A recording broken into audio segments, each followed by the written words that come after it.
George P. Wilbur is well, actually no, Dick Warlock's my favorite Myers, but it's we George Wilbur, Jizz P. Will, what I say.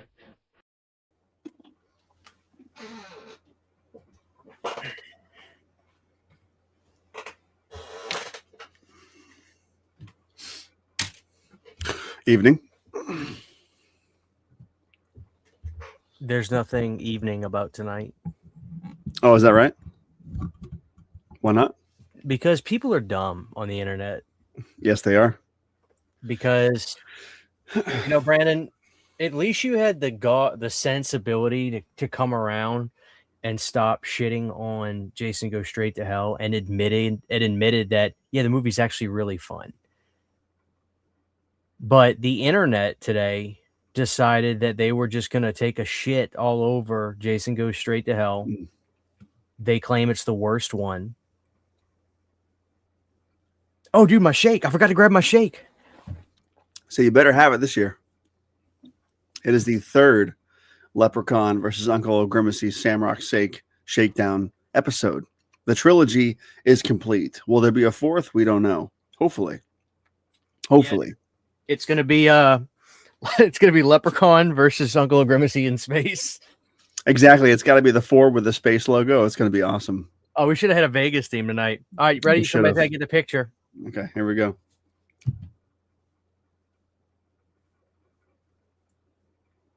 Click.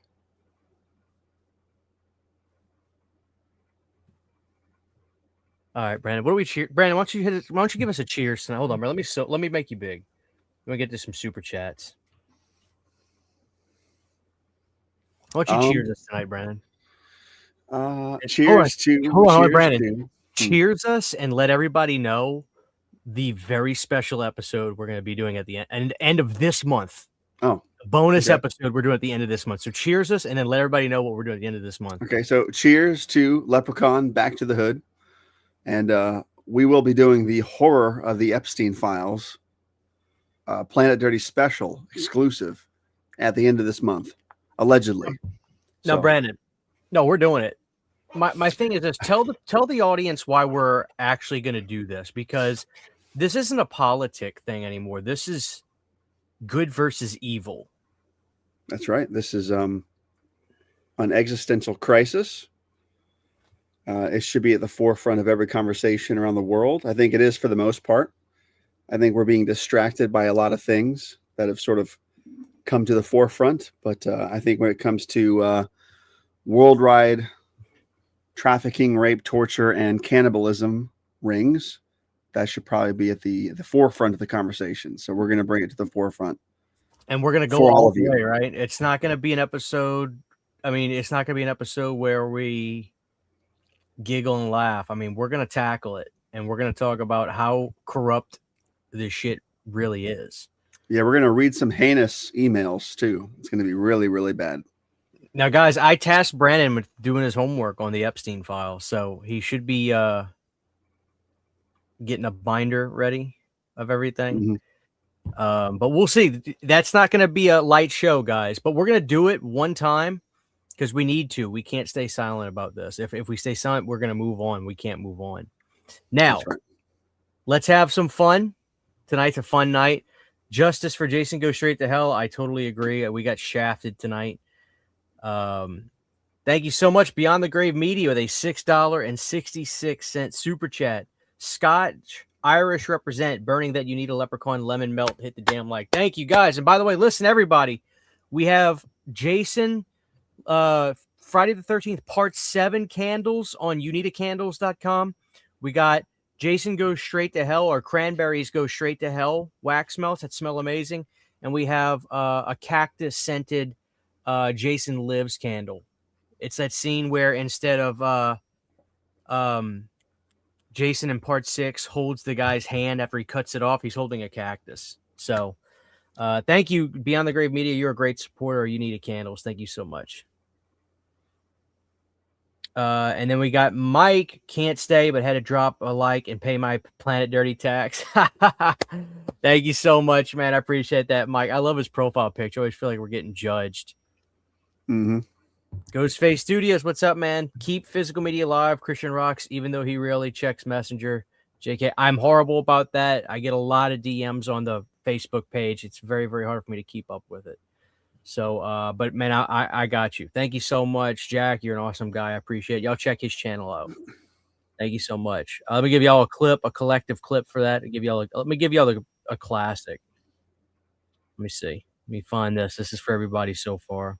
It's always been Creepshow 2. The one that we have is great value. So Creepshow 2 also to me just feels like that perfect 80s time capsule. You know what I mean? Like with the Firebird and the second sequence and all that stuff. The one that we have is great value, so it's a Walmart brand. It'll flip your lunch tray.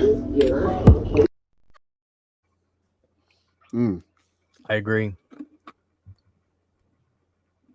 It will, in fact, do that. I think we got another super chat. This is for his utility bill and sewage disposal. Yeah, so I mean, I don't know if you got my message, Brandon. I was fixing to send you the link. It was like 9:25, and I had to shit. I saw it last minute. I did. And then I saw the chat blowing up with it. So, we were doing a lot of spring cleaning today, moving around. So we got pizza. We had a free Domino's pizza because if you use the app with Domino's, dude, you get a free pizza like every 3 times you go. And we had free pizza. So I was doing that. And then it came back to bite me, dude. It just came back to bite me. I heard that. We got a $45 super chat from Mountain Veteran. Jeez, thank you so much. God bless you, sir. Christian and Brandon, I love the Shamrock Shake. Who rocked the better 80s tracksuit? Tommy Gunn? You remember from Rocky V, Brandon? Tommy Gunn or Reggie the Reckless? Who did rock the better tracksuit? Why don't you wear a tracksuit, Brandon? No undershirt, unzipped a little bit at the top, like right about at the breast level. I got a gold chain with a crucifix on it too. Really complete the look. Could definitely do that. Oh man, thank you so much, Matt Veteran. I'll answer the question. Tommy Gunn, absolutely. Yeah, I would agree with that. Tommy Gunn absolutely rocked the tracksuit. Dude, this is sickly sweet. Like this is sickly sweet tonight, dude. Like I don't know about yours, but mine is like, yeah. But this is like my throat burns a little bit. It's so sugary. No, mine seems all right. Oh, let's say hello to everybody in the chat. Thank you so much, Mountain Baron. That was a big clip. We'll give you this good one.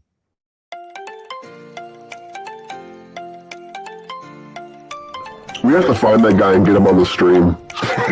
Whoever that cook guy is, we got to track him down. Man, he's probably dead. Here's what I'm wondering. I think Shanna's more of a dog person. She had a couple of wiener dogs up until a couple of years ago.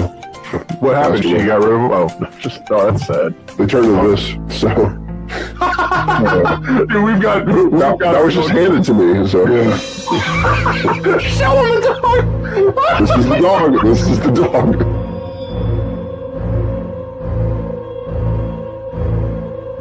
Yeah, I got a stuffed cat in the other room. No, like I do. It was a real cat. Shanna, get the cat. Get the cat. I could never do.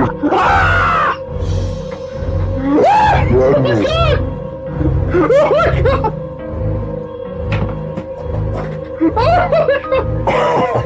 That thing's alive, dude. I know, it looks so real. But, you want to hear something crazy? Listen to this. Oh my god! He's made of wood. Oh man. Oh my god! Dude, that's crazy. Hell yeah. That was so long ago. I didn't realize that I was channeling my Jerry Lawler with my high pitch. So much in that clip. Oh yeah. Dude, my favorite part is get the cat. Yeah. When you did that, did Shanna ask any questions or did she just go get it? No, she's used to it. She just went and got it. Yeah, go get the cat. I should put a shelf here and put the cat like right here. So it's just there all the time. Put like a light on it. A motion sensor. Should LEDs inside the cat and turn the cat on. Oh man. All right, let's say hello to everybody here. And Allie is absolutely right. We got to get them likes up. 150 people in here. Let's have some fun tonight. This is y'all show. I applaud y'all for being here. Thank you guys for being here. God bless everybody. Let me say hello to everybody in here real quick. We have, let's see if I can get this to work. All right, let me say hello to everybody. Brandon, get rolling tonight. This is the audience's show. We got Zachariah, Simon Koch, Big K, Call the Cobra, Connor. What's up? Allie, Zach, Saturn Video. Of course, Saturn Video's here. Quentin, Ghostface Studios. Zach, Adrian, Retro Ryan, Electronic Progression. CR, did I listen to the new Rob's on? I did. I think it's really good. I think it's Billy Deluxe 2. I do like it a lot. Jason Johnson, McKay Meow, Masked Assassin, Iron Wolf, Zachariah. Of course, Ghostface is here, Studios. Adrian, Retro Ryan. It's good to see everybody. God bless you guys. Thank you all for being here tonight. Brandon, how was your week, dude? What's the latest and greatest? You got any? What was for dinner today? Let's start there. What the hell did I have? Oh, Taco Bell tonight. And I'm the one on the toilet. It was Taco Bell. Take me through the usual. And what do you get when you change it up? From Taco Bell, usually it's a chicken quesadilla, or sometimes I'll get the Stop. You mean to tell me you don't get the steak quesadilla? Instead of you get this chicken instead of the steak? Oh yeah, absolutely. You're nuts. Why would you not get the steak case? Dude, the steak quesadilla is dynamite. It's not though. Like the steak's always gristly and tough. The chicken one's always fire. And the chicken one tastes way better with fire sauce, I might add, too. Let me ask you this, Brandon. Have you ever gotten the steak? Can you get a quesadilla and put beef in there instead of chicken or steak? I don't know. That's a good question. I'm sure you could. I'm sure you could. I wonder if that would be any good. I bet you a fusion of the steak and chicken would be good. All right, well, let's finish the order. Is that it? Of course, you're not just getting a chicken. I usually get a chicken quesadilla and I'll get I forgot what the burrito's called, but it has the rice, the chicken, like the Southwest sauce in it. And it's so good. They have a steak version too. It's a really thick burrito. I forgot what it's called. It might be called a crunch wrap. Let me see. Taco Bell. But it's fucking delicious, dude. Whatever it is. No, it's not called a crunch wrap. What is it called? Taco Bell chicken burrito. It's like the last year or two these things came out. Anybody know what I'm talking about? I can't find it. I don't know what it's called. But they have two variants. One's like a really, really thick chicken, and the other one's a steak. It has rice, Southwest sauce inside of it. I think it has those like crunchy chip things in it too. So good. And also, by the way, I got to recommend this too.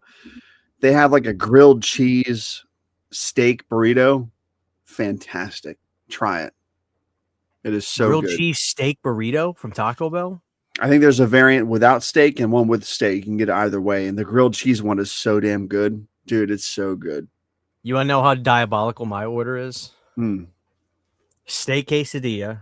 First of all, 3 crunchy tacos. And then I get, you can get that little thing of cheese and they give you a little bag of chips. Well, I get 2 of those and I give one's for Sydney, one's for me, but I give her my bag of chips as well. I grab flaming hot Doritos, fiery flaming hot Doritos. I take my cheese, I pour like 15 fire sauces in it and I mix it. And then I put flaming hot Doritos into the fiery cheese dip. And that's why my ass is always bleeding. But dude, it's so good. You better get the Alka-Seltzer ready, dude. But dude, my body is if my body could speak to me, it would say stop. You'll be like Erica Kirk. Stop. Exactly. I was just about to do that, dude. Just stop. Just That's stop. exactly what it would do. Big K, what's up, man? $5 super chat. I was very hot today. I went to the thermostat. I exclaimed, "It's so hot!" And then I hear behind me, "It's gonna get a lot hotter." Then I see the Butterman. Brandon, people are wanting us to go back. Maybe we'll do this a little bit tonight. We've already had some awesome super chats tonight. So maybe I don't have to worry about this video getting flagged or getting demonetized. Maybe later on tonight, if the audience wants it, we can look up some classic commercials or some wild videos to end the show like we did last time. People seem to like that. So I'm totally down for that. But we'll see where the wind takes us tonight. We'll see where the wind takes us. Thank you so much, Big K. Then we got Pixel Shark. And Pixel Shark says, hot take, there are no bad Jason flicks, just ones we don't personally rank as high as others. I'm actually going to agree. First of all, thank you, Pixel Shark. I'm actually going to agree with him, Brandon. Except Freddy versus Jason, it really needs, there's no excuse for the decision-making in that, in my opinion. But other than that, I kind of agree with that. Do you? I don't know if I agree. Well, why am I talking to you? You put the original at like number 11. Oh God, yeah. You're insane. See, so there you go. There's the answer right there. There's the answer right there. You're nuts, dude. Are you telling me that Jason Goes Straight to Hell is better than the original? Absolutely. Absolutely better than the original. You know what, dude? I need to expose you. I'm just going to have a video. The next Friday the 13th, it's going to be called The Most Logical. I'm going to give it away right now. It's going to be called The Most Logical Friday the 13th ranking ever. And it's going to be you on my channel just ranking the movies again. For the people that don't see Planet Dirty, that just watch my channel. And it's going to be your ranking. I want you to pop up on the channel and just do your ranking. And then I want to see the comment section. Hell It's yeah. going to look like the comment section of a freaking. Oh, people are going to love it. Mike Anderson with a $4.99. Got to know which fifth movie would y'all rank the highest? Friday 5, Dream Child, or Halloween 5? Friday 5. Dream Child for sure. Friday 5 for sure. Dream Child, then definitely Friday, then Halloween 5 last. Yeah, I would do Friday 5, Dream Child, Halloween 5. As much as I like Halloween 5, Dream Child's above it, I think. Well, Dream Child has really impressive effects, Mm-hmm. and Robert Englund is fantastic. Just that alone. Halloween 5 has a great soundtrack too, but it's very, very quirky. And Friday 5 is fantastic too.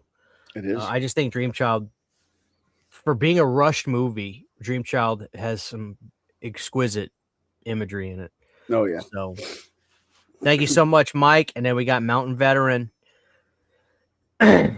Brandon, please ask Christian his thoughts about the Chevy Chase documentary. Hey, Christian, what are your thoughts about the Chevy Chase documentary? So first off, that's actually a great question. I'm going to tell you why. I don't know if I should release this, Brandon. I really don't. I actually I watched the documentary. I watched it. Now, I have known a lot about Chevy's life because being a big fan, I've researched into him, and he's talked about his past before. I mean, he was shoved in a closet by his mom and like peed in bottles and peed in buckets and, you know, like was locked away. Hell yeah. And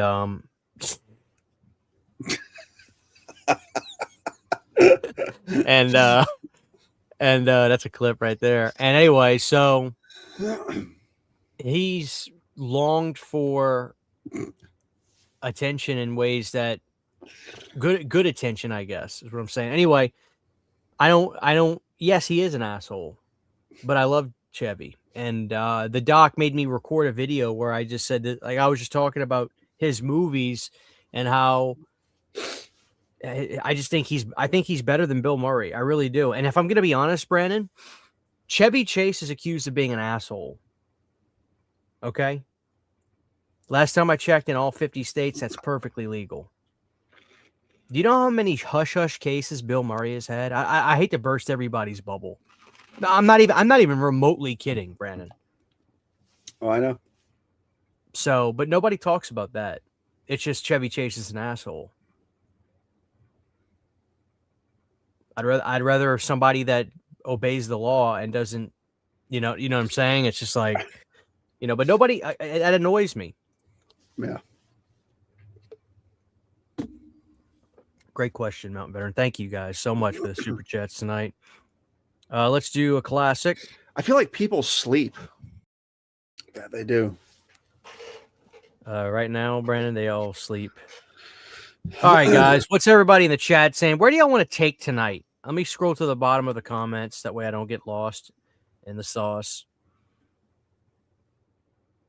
What do we have?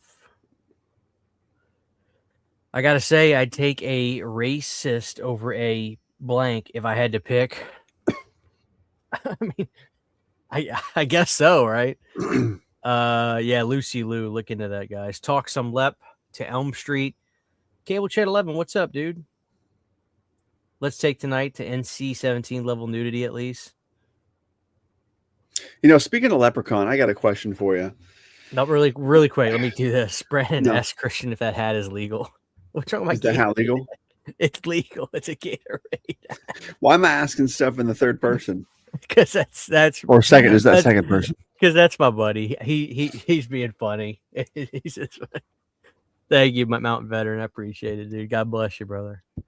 All right, what are you gonna ask me, Brandon? If you had your druthers with a Leprechaun sequel, it could be a reboot, it could be a prequel, a sequel. You could have what's his face back as a Leprechaun again. Right there. Would you go? Hold on. No, you have no business asking me a question when you clearly disrespected Warwick Davis's name. Yeah, there he is. That little guy, Warwick Davis. Would you do the same vibe and tone in a sequel as far as the goofiness, the silliness of Leprechaun 3, 4, 5, 6? Or would you do a totally straightforward, serious Leprechaun film with him still in the titular role?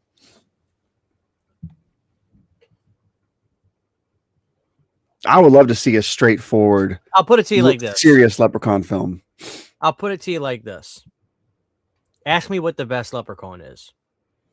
What is the best? It's 1. 3. God damn it. No, it ain't. 1 is the worst Leprechaun film. If you take that bullshit movie from WWE out of the equation, the first Leprechaun is the worst. And it's a great movie. I'm just saying, you have top tier Leprechaun films like 3, In Space, the 2 Hood films. Literally nobody has ever said that. 2 is better than 1. No, it's not. Returns is better than 1. No, 4, it's not. 4, both Hood movies, and 3 are better than 1. And the chat knows I'm right. Chat, chime in here. Everybody knows that part 1, while good, is bottom tier. Now, besides the prequel, or that whatever the fuck the Stone Leprechaun movie, what the hell is it called? Leprechaun Origins. Besides that movie, because that doesn't even count, Leprechaun 1 is the bottom of the barrel. It's the bottom of the barrel. Okay, it really is. Leprechaun 1 is fantastic, and it's exactly what you probably want. The Leprechaun seems very, very adversarial and evil and almost sinister in that movie, because the build up to him really appearing takes a little bit from after the intro, so you get the sense that he's a force of evil. I think the original Leprechaun is fantastic. With that being said, part 3 realizes the character to its fullest potential. Part 3 is here on that spectrum where part 1 is like way down here, like right there. See, part 1 would be here, part 2, part 3, 4, and the Hood movies are here somewhere. See, Returns is like here. No, I'm not. I know you're fucking with me. So here's what I'll say. You guys, everybody in the chat, you guys can all reference my ranking from 2 years ago. Everybody's saying Leprechaun 1 is great in the chat. Reference my ranking from 2 years ago. It ain't changed. It ain't changed. Anyway, what I was going to say was what makes Leprechaun 3 so great is in a small way, I feel like it gives Friday the 13th fans a look at how Jason Takes Manhattan should have been, where it's like Leprechaun Takes Vegas, which I wish they would have taglined it that. But that's essentially what the movie kind of does. Like, it really encapsulates that experience of like that Vegas strip with a lot of characters in there, the magician and all this. So I feel like Leprechaun 3 is phenomenal. I always feel like Leprechaun 3 is like 1992 when I watch it, but it's like, no, it was like 95 when they did Leprechaun 3. There's also a question about when the first movie was filmed. Some people say it was filmed in like 90, 91, but didn't come out till 93. But I don't know. I don't know how true that is. But I love Leprechaun 1, and that's the best Jennifer Aniston ever looked. She was perfect in that movie. She still looks great, but I liked her that look more than Friends. I got such a beef. And if you're included in this, I'm sorry, I got a beef with you too, motherfucker. But I got such a beef with these Friday fans who are still doing the whole Jason Takes Manhattan takes place in New York, so I don't like the movie. Like, that crowd is so loud lately. And I thought we were past that. I thought we were past that, and we're just fucking not past it. I even made a post about it in jest, passive aggressive. And I'm just like, dude, you guys are still picking on that movie because the title says one thing with the movie's another. I'm like, so just call it Part 8 and enjoy the fucking movie. Like, I don't understand. I don't totally understand. agree. I totally agree. It's basically, I think we're at the last gasp of that. You still have people that kind of say that, but I think that is kind of the new, I don't like Halloween 3 because it doesn't have Michael Myers in it, But no, it's like, if I'm going to be fair, and I love Jason Takes Manhattan, besides the fact of the location, which I agree, it's a moot point, there's enough subject matter there to criticize it. Like the one thing I tell you this, Brand, there's no defending this from Jason Takes Manhattan. There isn't. Don't even say the throat slit thing. It's blatant. It's Brandon. Not only is the machete backwards, but it's a zoom in shot. It's an up close shot, and there's no contact backwards. Like, you can't. I'm going to write a 2-hour video essay thesis on why that scene is so poetically artful, masterful, scientifically accurate, biblically accurate,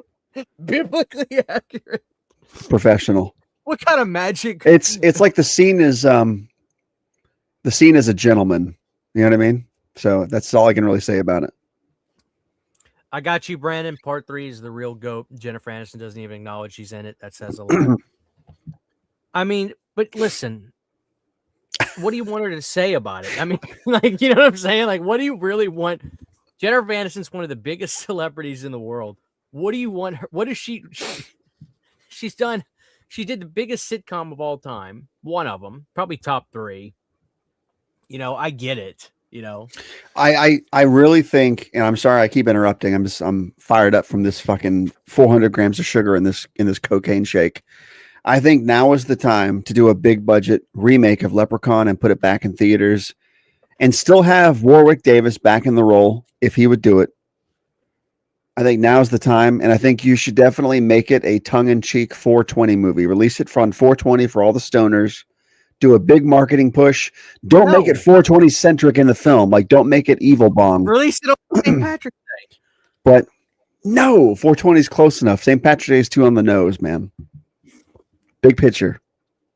Too on the nose. You don't release Friday the 13th on a Friday the 13th. You know what I mean? You just don't do that. They did that very often. You don't release Halloween on Halloween. You do it in July. It's the way it's always been. That's what H2O did. Do I keep clipping? I feel like my mic's clipping. Yeah, when you put it up to your mouth like that, because your gain set. Well, I want to be able to rant. Turn your gain down. Is that better? Turn your gain down on your mic. All right, how about now? Is that better? That's better. Good. If I clip, that's okay. Dude, I'm going to crash so hard after this show. There's so much fucking sugar in that shake. I'm going to go on a bike ride and live stream it after the show's over. All right, question nobody asks. When Jason dies, does the pipe slam? When Jason does the pipe slam in Manhattan, why is the editing so slow? When Jason does the pipe slam in Like, Manhattan. I guess when he takes one of the druggies and throws his head into the pipe. Um, I thought it was fast. skip.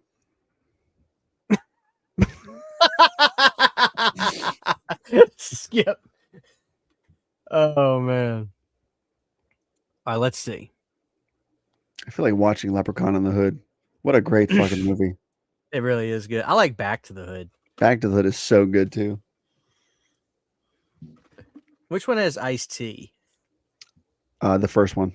in the hood? Yeah. Yep. Let's see. What do you guys want to talk about in the chat? Let's see.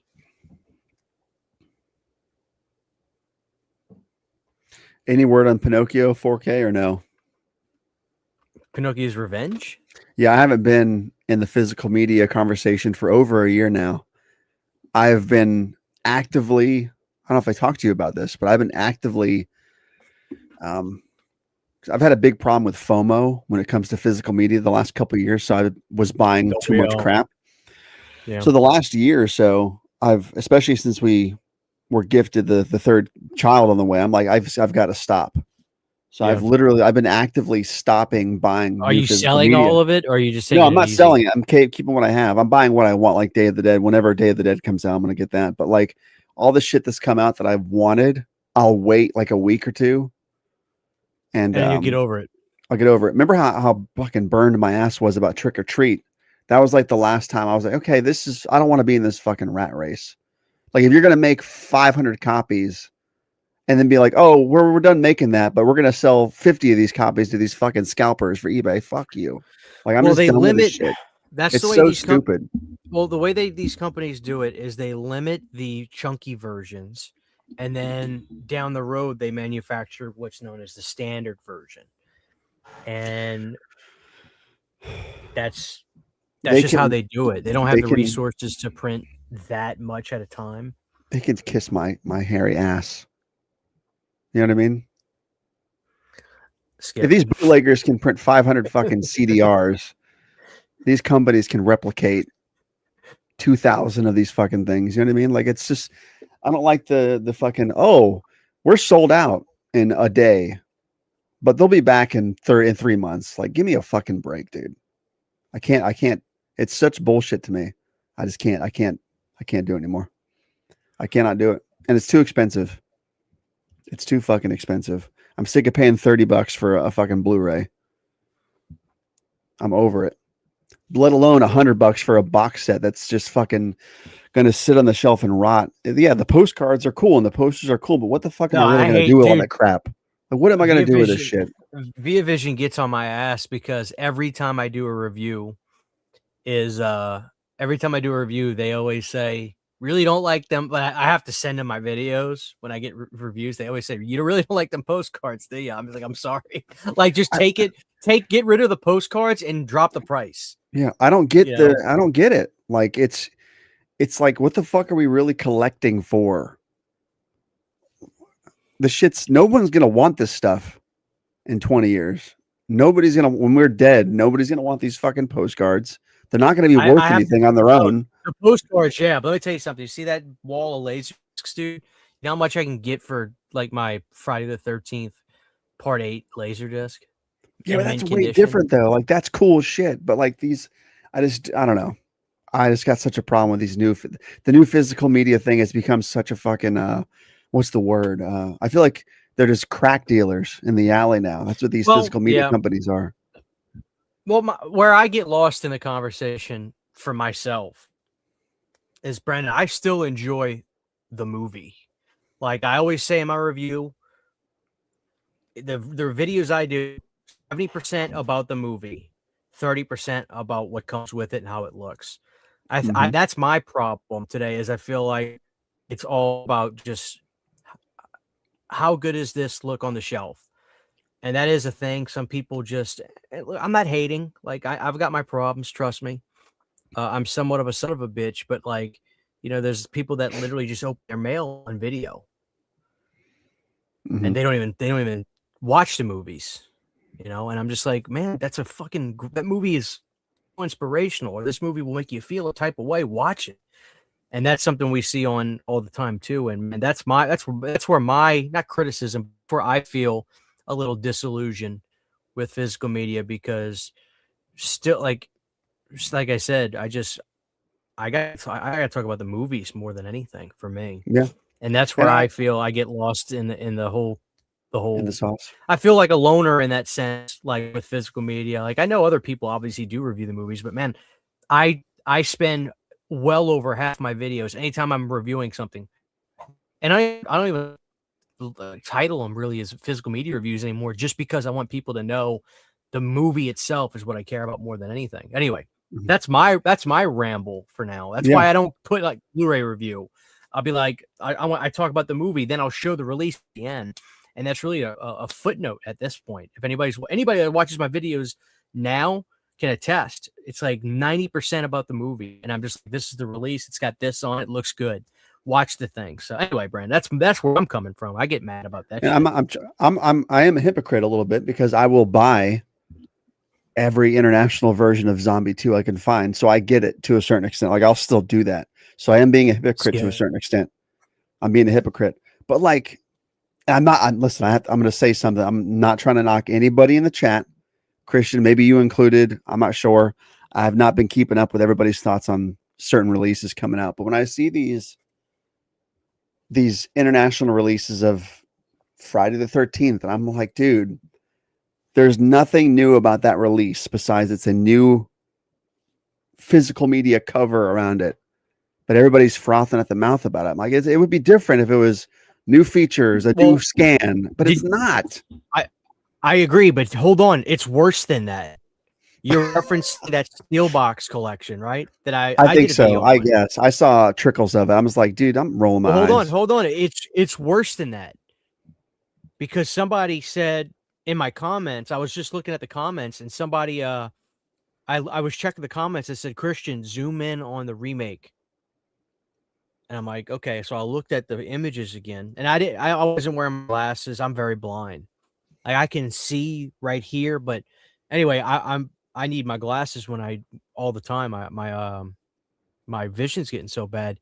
And so I looked at the picture of the box set, and I zoomed in on the remake. It was completely AI art. Of course it was. I'm not even kidding. I believe you. It was AI art, and that's where I was like, man, that's insane. Hell no. Oh, Shanna Ammon's in the chat. Isabella says, hi, Daddy, and hi, Mr. Christian. Hello. Hey, Izzy. Shout out. Turbine could do a 4K media book of Leprechaun origins for $80, and people would flip their wig. God. That would bring Brandon out of retirement. No. I mean, if it was a 4K box set for $80, sure. Like, hey, Christian, be honest, like 2 years ago, we were both psyched out, and I'm glad I own it. I'm not going to sell it, but looking back, we really paid $80 fucking for that Hatchet trilogy, that Steelbook, where there's only that one disc of features. I'm looking back at that. I'm like, really? Like, there was nothing. That bonus disc was not worth the $80 price tag. It was not. You know what I'm talking about? I absolutely agree with you. I agree with you on that. And we were so hyped about it. And now I'm just like, it looked really cool. And yeah, but it was overpriced. And the bonus disc did not live up to the hype I thought it was going to. Well, the thing is, it's just like I like the feature. I mean, it was a very enjoyable roundtable of Adam getting into the making of those movies. I really enjoyed it, but I don't remember being 80. I thought it was 50. I thought it was not like that 80 I'm saying bucks. that that's. I'm not that I'm saying that's much better. But my point is, I thought it was like 70 or 80 bucks, but I could be wrong. Hopefully, you're right. Yeah, I'm in a weird position. I'm very honest about my position, man. I've been doing YouTube now for I don't know how many years now. But I am in a position where there are certain companies that will send me stuff to release. And so, the cost of physical media for me has gotten a little bit better. That's for sure. And I never try to flaunt if I get stuff because of that. And I also, that's another reason why I focus so much on the movies themselves, because I don't, I think it would just seem so disingenuous if I got review copies of anything and I just opened them up on camera. Mm-hmm. I just feel like that would be just so shitty if I did that. So I can't do it like that, man. I gotta watch everything about it and study it. And sometimes I don't give the most positive reviews because of that. But it's a tightrope I walk sometimes, man. Like Excalibur came out. I have a feeling you probably grew up with that movie. I don't remember anything about it. So if I did, I couldn't tell you. It's pretty, yeah. Well, I'd never watched any movie like that before. I thought it was going to be like Conan, but it wasn't really like Conan. It was much more. It's more like Never-Ending Story, just right? Medievalish, and there's drama to it. Where Conan is just visceral. Right. Conan, James Earl Jones' head gets thrown down a stairwell. Oh yeah, it's amazing. So hopefully King Conan gets made finally. So I saw that, and so I finally saw the video of. I finally saw the video of Arnold talking about that. So he did say that like they want to do all this and they want to do all that, but what he's not telling you is some of them will be remakes, and then it would be some young doing a role. I think who I think would be a good Conan, Brandon. You're gonna disagree with me, or you'll agree with me. I think Jason Momoa could be a good Conan. Shut the fuck up. What? No, I know you you're don't trolling. like Jason Momoa? He played Conan. I like him. Did he really? He did the Conan the Barbarian remake. I swear to God, that is news to me. That's I did not know that. He did. He played Conan. The only hold on. Can I be honest with you? The only Jason Momoa stuff I've seen is him at like Pantera concerts, in the crowds, and I was like, "Oh, that's cool." And then I saw not Aquaman, I saw Game of Thrones, and he was in that. So I genuinely didn't know. So my instincts were right. My instincts were right. He looked cool as Conan. Like he looked like Conan. He looked badass. The movie was fucking terrible. It was It was just it looked cool, but it was a fucking slog. Was it too glossy? It was really glossy. It felt weightless. It really felt weightless, and I felt like they were trying to inject, because it came out in like I don't remember when it was. It was like 2012 or something, but it felt like they were still trying to inject the 300-ism of that genre into the film. You know what I'm talking about? Was that movie a result of the success of 300? I don't know I don't know. How much longer did it come out afterwards? It didn't come out till like 2012, so I don't think it was really a successor. But like, I feel like back then movies like that, I liked Clash and Wrath of the Titans, the remakes that came out, but they felt sort of 300-y. Like the DNA of 300 was still lingering in epic movies at that point. And I felt like Conan was like one of the last movies to be sucked up in that genre. If that makes any fucking sense. Damn. You should watch it. This now. You should watch it, but I'm telling you, it's a fucking slog. It is a fucking boring slog. At least I thought it was. But yeah. King Conan. Thank you, Matt. Veteran and without CHH. Nighthawks, your thoughts? Pass. Okay, I can't talk. Never mind. No, you can't pass. It's a super chat. You gotta answer it, Brandon. I don't know. I got something stuck in my teeth.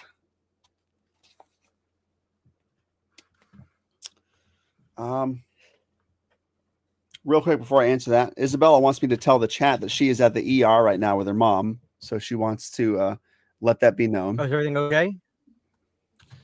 Yeah, she's getting some test run because they can't figure out why her leg is hurting so bad and inflamed. So, but that's where they are right now. That's why they're in the chat saying, "Hey." So there you go. Let them know. Anyways, Nighthawks with Stallone. Like, you want to know my thoughts on it? He wants to know if you like it. I'm looking at the pictures now. I don't think I've ever seen Nighthawks, dude. Nighthawks is like one of the best crime crime thriller movies of the early 80s. It's very much kind of got like that, like that feeling of the way New York felt like when it was extremely crime ridden and dangerous. See, the in the stills late are pretty 70s. good. Oh, dude, it's phenomenal. I know he's not asking for my things, but I have to chime in because I can't let this movie not get the love it deserves. I feel like I Nighthawks haven't is, seen this movie, in my dude. opinion, Like, oh, dude, it has one of the best endings of any movie I've ever seen. I'm not going to spoil it, but Nighthawks has one of the best endings of any movie I've ever. It's brilliant. dude, Stallone looks It's so wild with good. that fucking beard and hair. I don't think I've ever Yeah. fucking seen this movie at all, dude. It looks Oh, does dude, not look familiar make at all. Make it your mission. It's phenomenal. Rucker Hauer too, huh? Nice. Yeah, it's phenomenal. Thank you so much, Mount Veteran. Frank He Grillo loved says he's Glass teaming up Gate. with Sylvester Stallone. What? I was reading another super chat. Sorry. Hero Oh, of you're In a good. Glass Cage. Synopsis is wild. Bulkhead, thank you for the $1.99. I have no idea what In a Glass Cage is. I'm gonna have to look that up. Nighthawks is Wow. featured in Terror in the Isles. I'll need to see that. It looks like there's going to be a TV series coming out from Sylvester Stallone Everything's- based on the movie. Everything's got a damn TV series, dude. Yeah, I'm sick of it. Oh, speaking of TV series, how are you ready? How are you feeling about Crystal Lake this year? I don't give a shit. I don't give a shit about it. What the hell's your problem? I just don't give a shit. I don't care about Miss Voorhees. I don't want a fucking prequel. I don't want a TV show. I want movies. I want a straight remake of the first But film. Sean said that they're working on one. Yeah, I don't give a shit What are you what they're working talking on. Like, about? we just need movies. No Jason Universe, no TV shows, just movies. I don't want Didn't you supplemental watch the Chuck nonsense. TV show? The Chucky? No. Fuck no. You lie. I know you watched it. Nick watched that show. I did not watch the show. I don't want to get sucked into TV shows wherever possible. What are you talking about? You said you were the only person watching Walking Dead at the end. Out of my group, yeah. But the only TV show I'm really watching now, and I haven't even watched season 2, is like stuff like Twisted Metal. Yeah, you wouldn't shut your ass up about Twisted Metal. You're obsessed. That was with really it. good. That was really fucking good. But that don't need a TV show. Twisted Metal about a clown that drives a van. That's like, what you're watching. And I've heard really good things about the It show. Really good things about it. But I don't give a shit about fucking Miss Voorhees. I don't give a shit. I think you're out of line. I will say, because I see Masked Assassin's comment, I will say Stranger Things, everybody hated that season, me included, but the fucking final episode, I think, redeemed all of that season. And I will say, I think it's probably the most satisfying series finale of any show ever made. You're an idiot. It's You're way an better than the idiot. bullshit of Game of Thrones. It's way better than how How in Breaking the Bad fuck? ended. It's way better than the Walking Dead ending. It's better than the final episode of Miami Vice. Dude. Better than Cheers, Roseanne, everything. You're muted. Now you're back. You are a fucking troll, dude. I'm not. You genuinely that the ending of Stranger Things is better than Breaking Bad. You're a lie. Dude, Better Call Saul's ending much better than Stranger Things. Stranger Things is okay. The ending is okay. It's not better than Breaking Bad. And you're muted. Thank God. Nobody wants to hear your bullshit. You're spewing. You sound like my ass 30 minutes ago. Breaking Bad.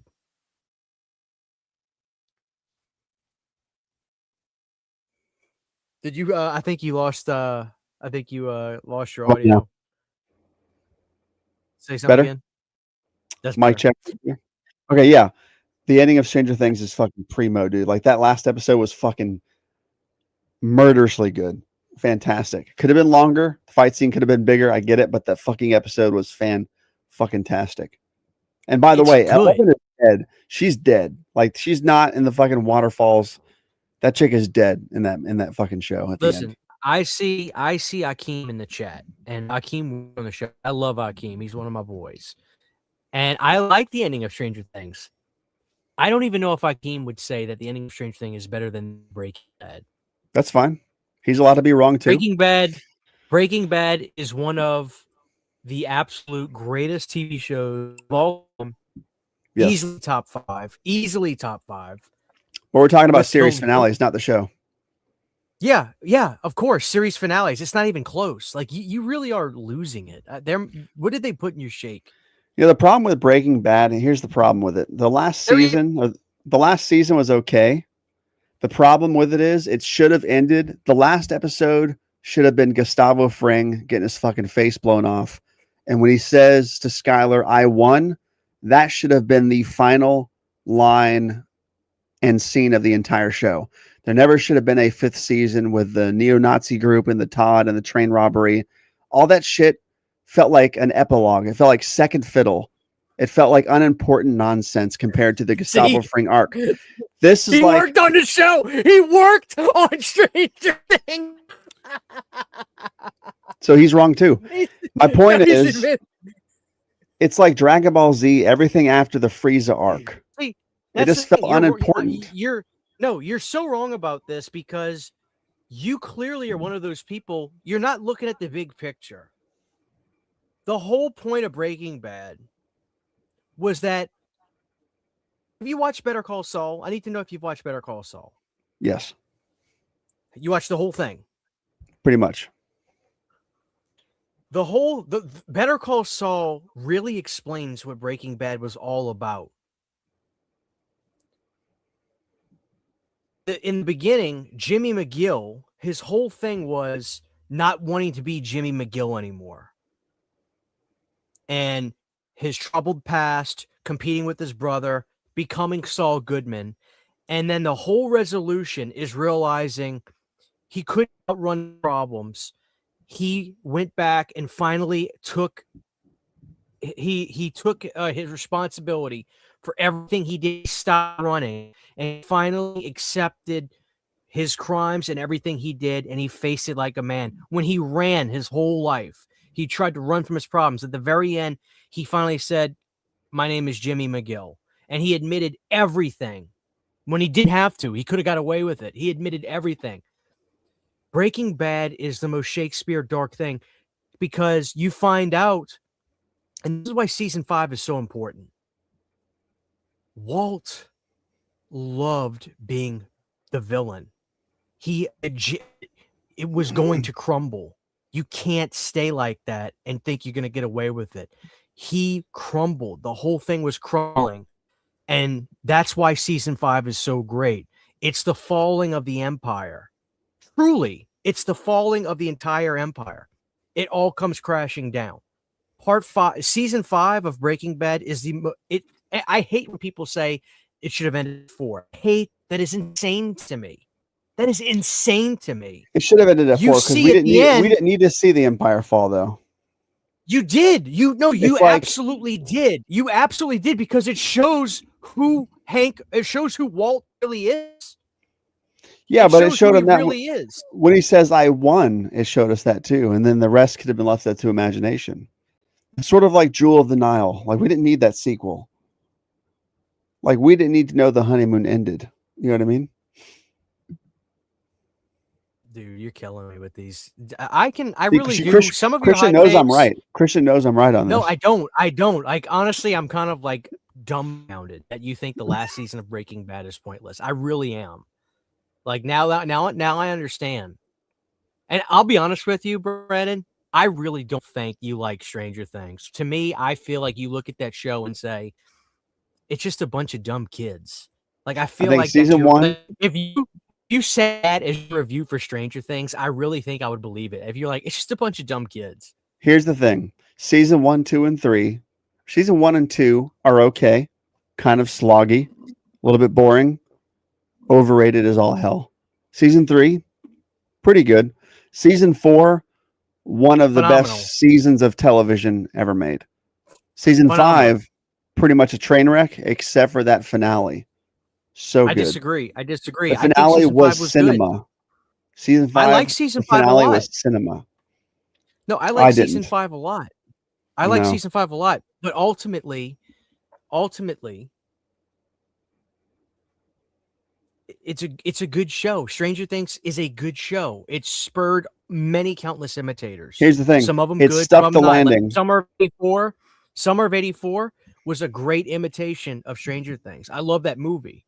There's other stuff that just pales to it. Breaking Bad works on a number of levels. One of the greatest characters ever written is Walter White. It's not even close.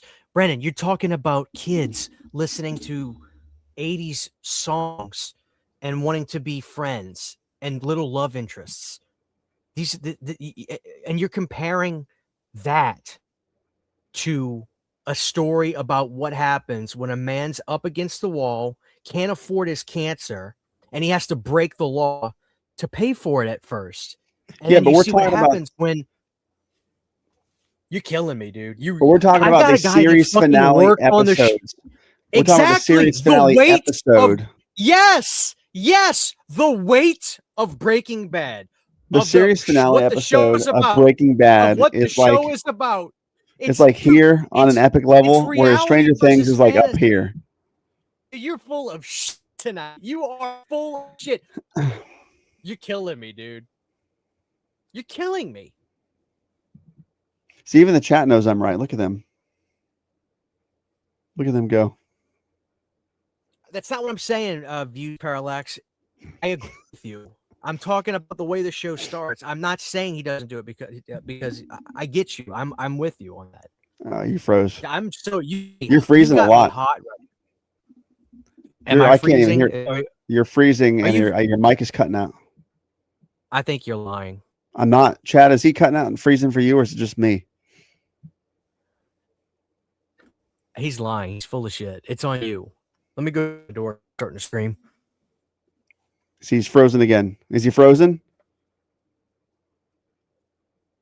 He's freezing. Look, freezing a lot.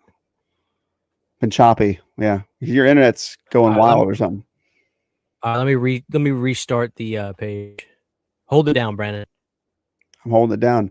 Am I smooth, guys, or am I choppy too? Because my internet's not been very good lately either down here in the south.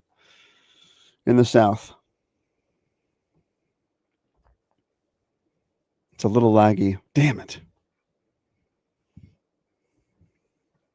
Anyway, you're smooth. Thank you.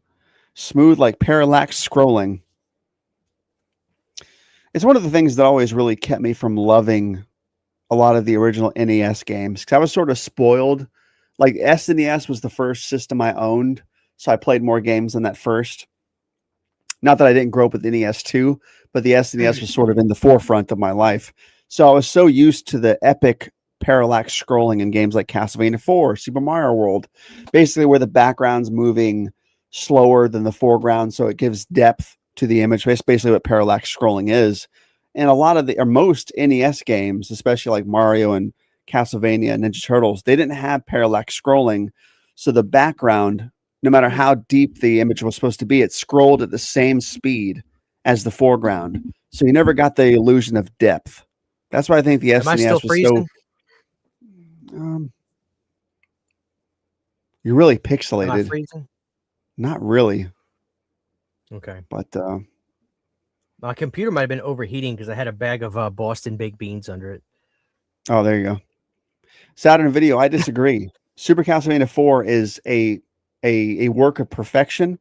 I think as Michael Scott says, what does he say? It's perfectly rated. That's what Castlevania 4 is. What's overrated in Castlevania? Well, actually, it's not, because Symphony of the Night's so fucking good. I can't even say that's overrated. Yeah. Castlevania 1, the original game, is fucking overrated. Let's be honest. Okay. Brandon, you need to shut up. You are saying Castlevania 4 is fucking up here. It's up here. Castlevania 4 is great, but 4, Bloodlines, and Symphony are up here. Castlevania 1 is like down here. You know? And you know I'm right, Christian. Castlevania, no, dude. Castlevania 1 is the best Castlevania game on the Nintendo. The original Castlevania is the best one. 3's better. 2 is ridiculous. You have to read a book to do 2. 2 3 sucks. is way too difficult. But it's 3 way is way better too though. difficult. But it's better. No, because it's unplayable. It's too difficult. It's I not a think the fair only- challenge. Only that one level is difficult. The one where you're going up. You know what I mean? The one where you're going up and the candles and keep disappearing and shit. We got about 10 minutes before these shakes wear off, Brandon. You better, whatever you guys say that's going to piss me off, you need to go ahead and say it. Here's I think where the how can I say this? We've talked about this before, but I need to go back to Leprechaun before the sugar wears off. We covered this last year. We covered this the year before for sure when we rated the whole series. I don't fucking understand what the WWE was thinking with that bullshit Leprechaun Origins film. I do not understand what they thought was going to happen. I feel like that was not a Leprechaun film. They just retitled it after the fact. Stop. Time out. I don't fucking understand. It's not you. It's not. I agree with you. Time out. I have never seen something that I call bullshit on so much in my life. I suck at games and I beat Castlevania 3. And you don't even believe this guy. He's lying. I didn't beat Castlevania 3 until I was in my 20s. It took me that long. I don't believe this guy at all. He's either really good at games and he's saying he sucks, or he didn't beat it. It's one of the two. Count Von is either full of shit that he sucks at games, he's actually really good, or he hasn't beaten it. It might be a vampire joke because he's Count, so he sucks blood, like he sucks games. I've sucked games, like he's a Count. So maybe that's the joke. You know what I mean? Or maybe he means he sucks the cartridge. Like instead of blowing into the cartridge to get to work, he sucks the dust out. That could be what he's talking about. That could be exactly what he's talking about.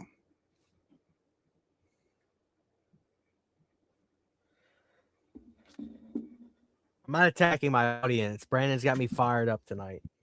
That's all I wanted to say. I don't want to talk about it any further. I don't want to talk about it. I don't want to talk about it because it's such a bad movie. It's a bad fucking movie. I'm over it. All right. It's fucking terrible. What do you think about this? I don't like those fucking things at all. You like Boston baked beans? No, I don't. It's really weird. Oh, hold on. Getting a call. Hello. What's up?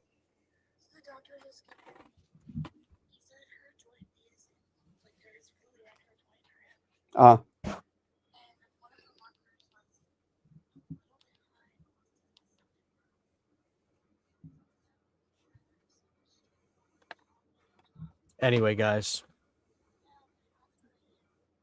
let's bring back up Breaking Bad and come to a decision. There is no decision. There's only one answer. Guys, I have boxes of Boston baked beans. I've got tons of beans. Y'all don't know how I do with the Boston baked beans. Lemon heads. Mike sauce.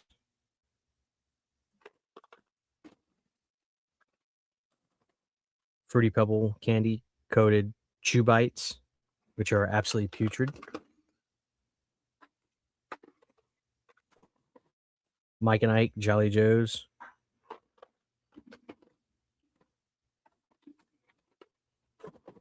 Mike and Ike Tropical Typhoon.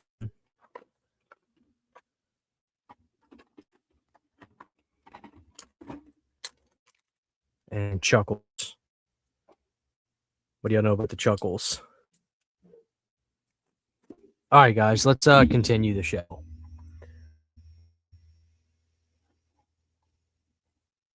Can I get some love for Jennifer's body in the chat? All right, I'm back. Everything all right? Yeah, they're on their way home. They're saying that her joint might be septic, but maybe not be septic. So it might be serious. It may not be serious. We'll find out more tomorrow. It's she had flu B a couple weeks ago, and they say that after flu B, kids can sometimes develop this weird like muscular thing that happens where they get fluid around the joints. So that's what's happening now. But the doctor's like, she only meets 2 of the 4 criteria, so she'll probably be fine. But we'll find out more tomorrow. So it's not a emergency yet, but it is something to be concerned about. So yeah, prayers up, everybody, I'll put prayers. and PayPal me $100 each of you, and I'll use it just for charity work. I promise. That's all I have to say. I asked everybody about Jennifer's body. Everybody says they like it except this guy right here. I haven't seen it. I love Jennifer's body. I wish they would do a sequel, especially because Fox looks phenomenal. All right. I don't have any such gift. I do, but Sydney takes them, or I get them for her, so they don't. I don't keep them in here. But like I said, Brandon, I've got boxes of Boston baked beans.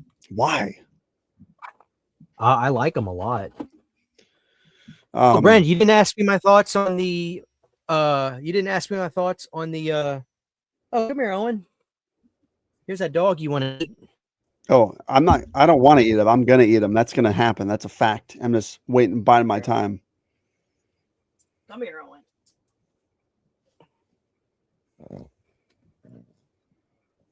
Yeah, that dog will be served over fried rice. Okay. That is going to happen. All right, everybody. You look so horrified, dude. Owen. Talk, Owen. Dude, that's a. Talk, Owen. He's grunting. He's snoring, I guess, apparently. Dude, that's a giant fucking pug, dude. That's a huge ass dog. He's not a giant pug. Don't call him fat.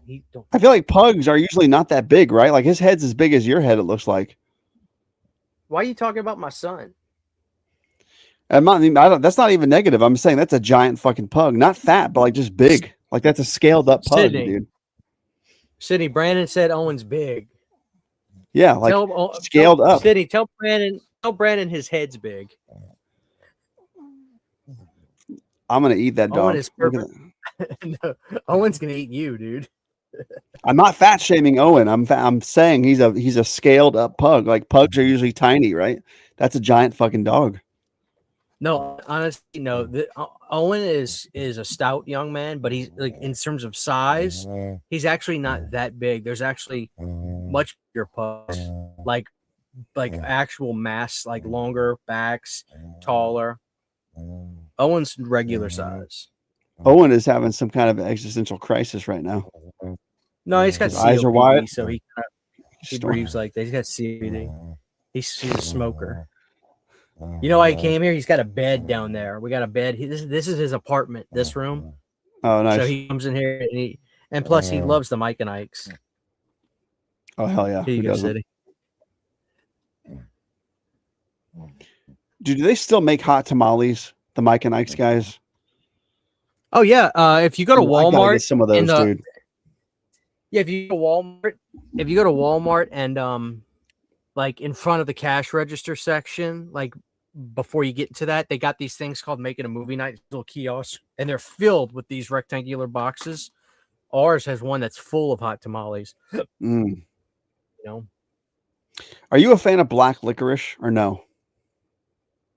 I'd have to try it again. It's been a long time, but I don't think I was ever a really big fan of licorice in general. Because every time I see Mike and Ike's, it reminds me of Good and Plenty's, and Good and Plenty's are so goddamn good, dude. Candy covered black licorice, dude. Oh yeah. Have you had Go ahead. Dots? You know what dots are? The candy dots. Yeah, there's a black licorice version called Crows. Yeah. I don't know if I've had those. Well, you should.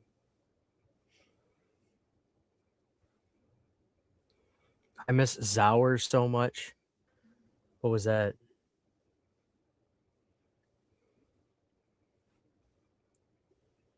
Dots can go to hell. Jesus. Dots are good. Jujubes are delicious too, man. I saw those at Publix the other day. I haven't had those in like 20 years.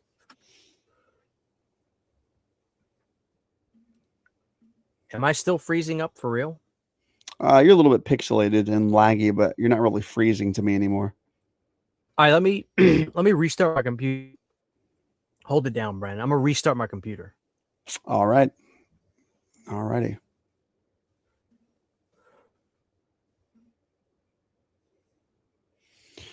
So if any of you guys or gals checked out, I guess there's been an apparent resurgence of Smart Schoolboy 9.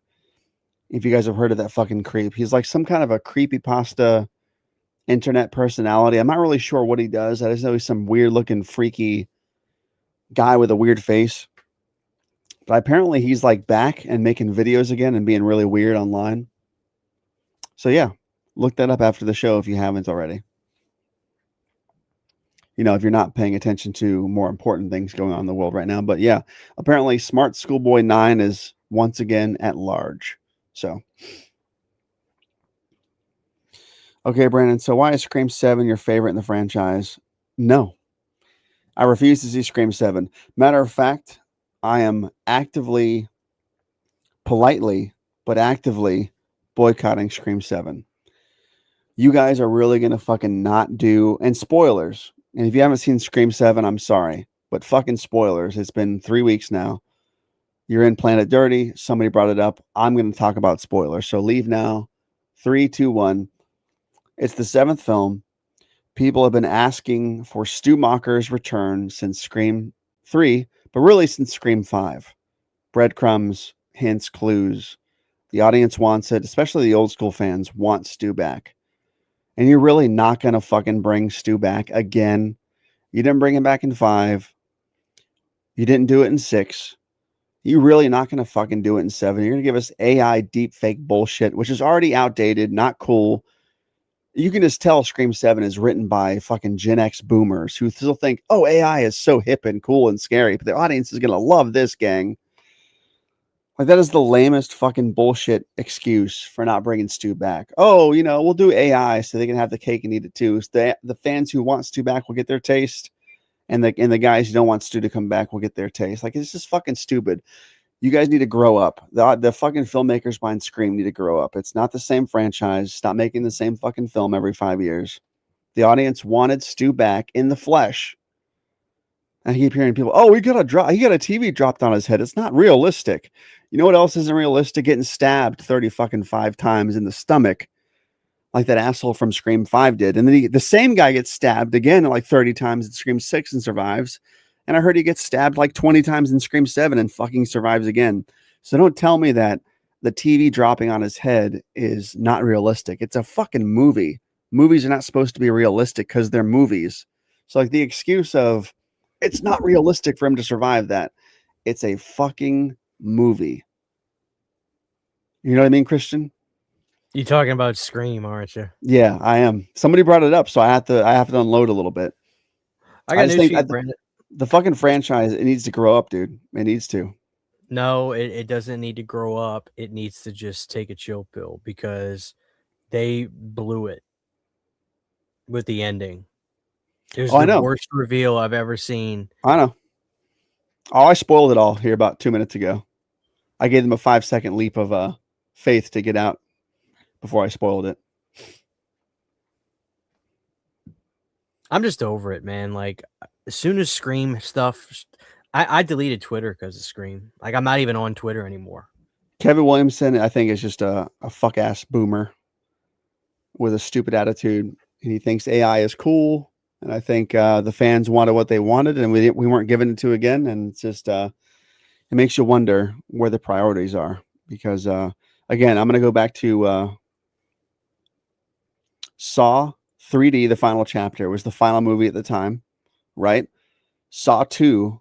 I saw Saw 2 in 2005 with my buddy Tom when that movie came out. Even back then, he noticed and mentioned, and it might have been a fluke that they turned into canon later on, but he was like, dude, that guy's limping. That's probably Dr. Gordon. When you see the guy putting the key in the fucking guy's head, even back then, the audience was speculating about Dr. Gordon being alive and being a part of it. And by Saw 3D, which was the final chapter, the studio listened, they worked it into the canon, and they gave us the payoff the fans wanted. It didn't matter that it didn't flip our lunch trays by being a huge surprise because we were sort of expecting it. It was It satisfied the audience. It gave us what we wanted, and it still capped off the franchise properly. So for them to fucking still not do Stu, that's why I keep saying grow up. Like, Kevin Williamson's a fucking idiot. The filmmakers behind Scream are fucking idiots. Nobody wants these random killers. It makes no fucking sense. But the TV being dropped on Stu's head is the most unrealistic thing of him surviving. But people getting stabbed 40 times and surviving, random killers coming out of the woodwork 35 years after the first movie, them even still selling the Ghostface costume at large makes no fucking sense logically in that movie if so many killers are donning that garb. But the Stu coming back to life, that's too much for people. And the 7th movie of the franchise. And that's it. I'm over it. I'm over the rant. That's it.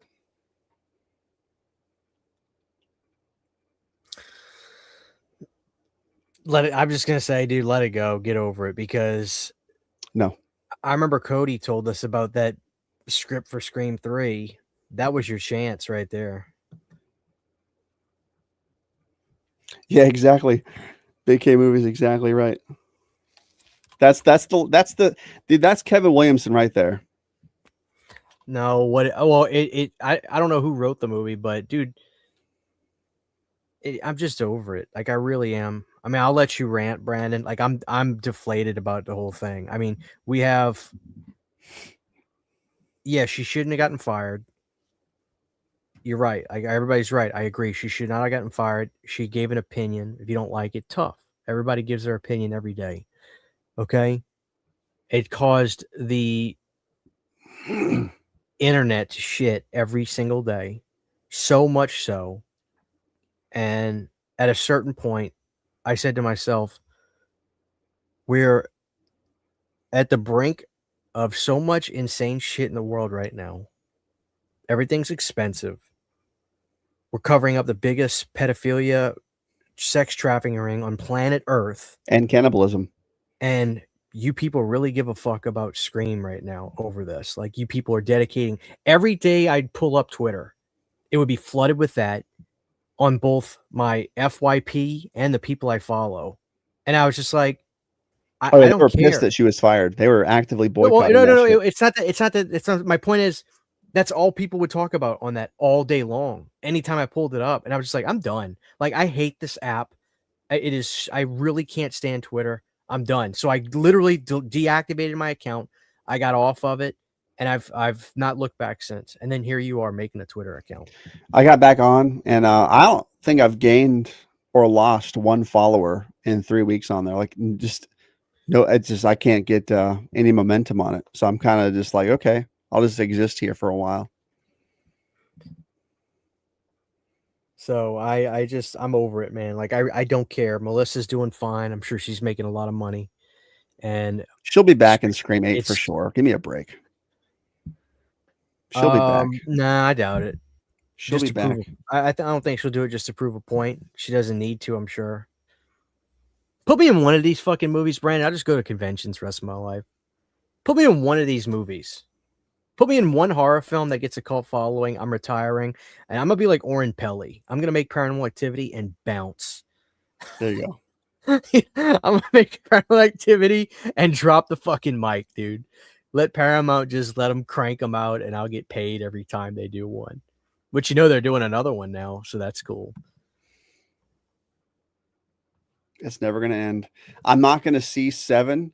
Listen, I spoiled 7 for myself, right? Because I just had to know. When Scream 8 comes out, I'm not going to go see it. I'm going to spoil comments that randomly just come in like this. Yeah. I'm going to spoil it first. And if I find out that Stu is actually back in Scream 8, then I'll go back and watch 7 and then go watch Scream 8. But if he's not, I'm just not going to see Scream 7 or Scream 8. Like, I'm just done with the franchise. It's over. Nobody cares about random. Like, the whodunit thing is just burned out. It burned its own self out with that whole trope. Like, even the whodunit stuff is stupid in those movies now. It's just dumb. The only good reveal, in my opinion, was the second one after the first one. Stargrove. Yeah, if Warwick Davis is the killer in part 8, that'll get me back on track. I'll be on board completely with the franchise at that point. Let me ask you this, Brandon. Why do you really care that much about Stu? I mean, he's fine. It's like, are you really in love with that character that much? Like what is it? Why don't you have the same energy for Jamie Kennedy? I think Since you want to talk about it, because honestly, think- I hate the Scream fans. I hate the Scream movies. I'm so. But if you want to talk about it, I'll talk about it. Why don't you have the Okay. same energy for Jamie Kennedy? Randy, here's the deal. That would be the ultimate twist. And my buddy and I have talked about that at work too. Like, look, give me Stu because Stu kicks fucking ass and Lilith kicks fucking ass. So it would be awesome. Okay. The scenes of him in 7 are fucking awesome. The fact that he's not actually there is atrocious. Now, if you had Scream 8 come out and it's fucking Randy, who's been the secret mastermind the whole time and he didn't really die in Scream 2, I'm so sick of this fucking, oh, they died. That's unrealistic. Anybody who can write around that and make it good and interesting and believable. Yeah, you know what writing around it is AI. Randy being the killer would flip everybody's fucking lunch tray because nobody would. People are expecting Stu now, I think for sure. But if Randy came back as this killer, it would be fucking insane, dude. Or if Dewey came back as the killer, would be fucking insane. Both of those, I would take those. I would take Stu, Dewey, or Randy. Would be fucking insane. I got you. Let's move on. Like, I just hate Scream and I hate everybody that likes it. I'm that's how far gone I am. So let's move on. You saw Scream 7, right? Yeah, I'm over it. Like, these movies are fine and they're like, honestly, Halloween, I'm never gonna say a bad word about Halloween fans. Ever. The Scream people are the worst. The absolute worst. Like, I'm never talking shit about Halloween fans. You could put me in a room and just say Halloween 6, 4, 3 all suck and just Scream. I'd take it. I'll take it. I agree. I got kicked out of 2 Scream Facebook groups 2 weeks ago. I've never been kicked out of a Halloween group. So why? Now I got to ask you this, Brandon. What's the purpose of joining a Scream group? You really don't. There's no way you care about these movies that much that you. I join groups on Facebook so I can spam those groups with my YouTube videos on certain subjects. Like I'll join Leatherface groups and I'll post on my Leatherface videos. Saying, hey, you may be the only person. You may be the only person that's honest about that. Yeah, like seriously. Because otherwise, there's not really conversation there. You're going to say anything I say on there with any group, It's just 10 comments of people just saying, well, you're a fucking idiot, then that kind of stuff. Like, it's just toxic. You see, in the Seagal community, we all kind of support each other. Yeah, but if I post a video link, I get a couple more views on the YouTube, so it works out. Yeah, you should join the Seagal community because we're a tight-knit group. I can't do that. All right, dude, suit yourself. No, I mean, I literally can't join any more Facebook groups. So they maxed me out. No, we're on Instagram. I have a Seagal thread. There you go. I have a seagull thread on there.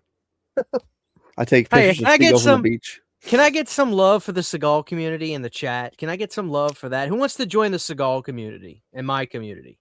Who wants to join my Seagal commune? I don't know, man. Didn't Sammy the Bull make Steven Seagal shit his pants or something because he was so scared?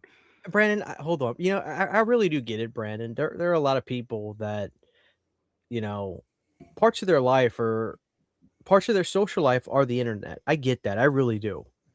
You know, and doing groups and stuff like that and communicating with people online about something you're interested in. I understand that. I guess I'm just old school, man. Like I try to any sort of social interaction that I do throughout the day, I try to make it IRL at least 90%. You know, I'm gonna be honest with you, the audience.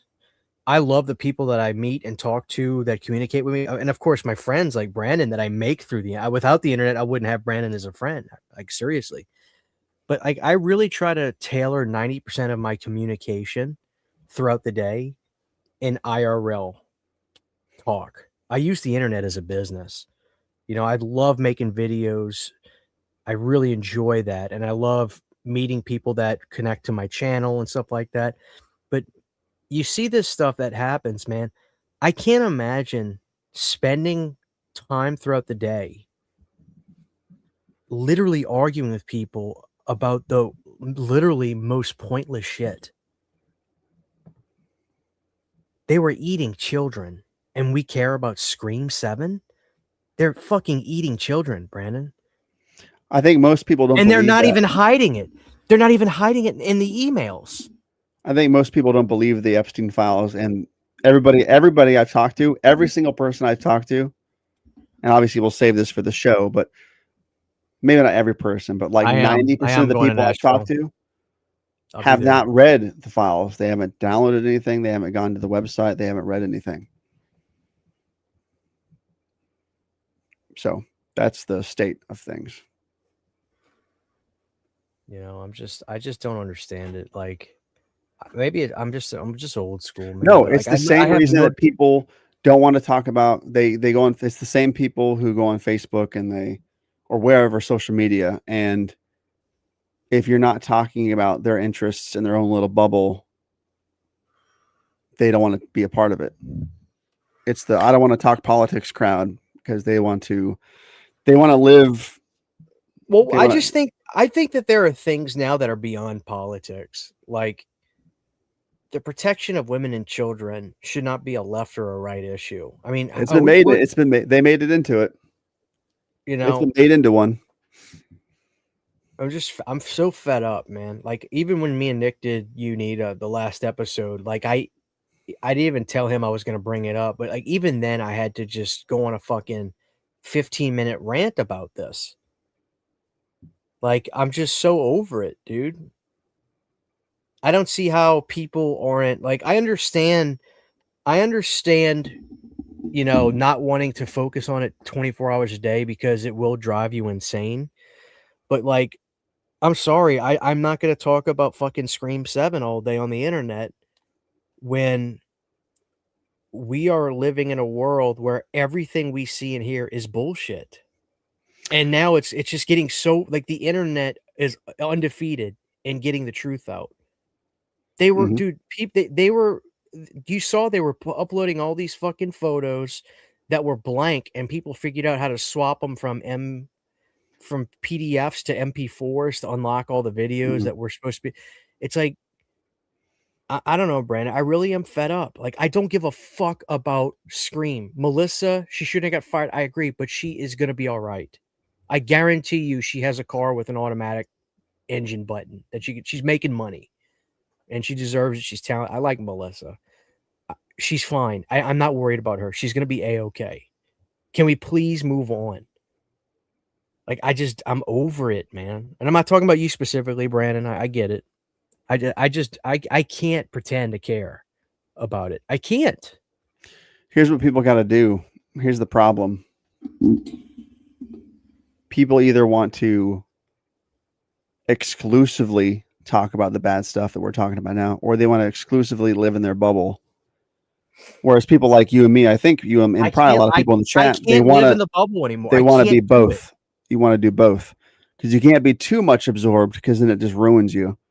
Like when I was a week or two ago, I'm about 6 hours into the files, reading the emails and stuff, which so means I'm about 0.125 in total through it. That's how many files. Like, I'm never going to get through all of it. My point is, you're looking at years and years and years. It's a really, really deep, dark thing. I think that's why people are avoiding the real world, whether it be the Epstein files or war, genocide, whatever is going on.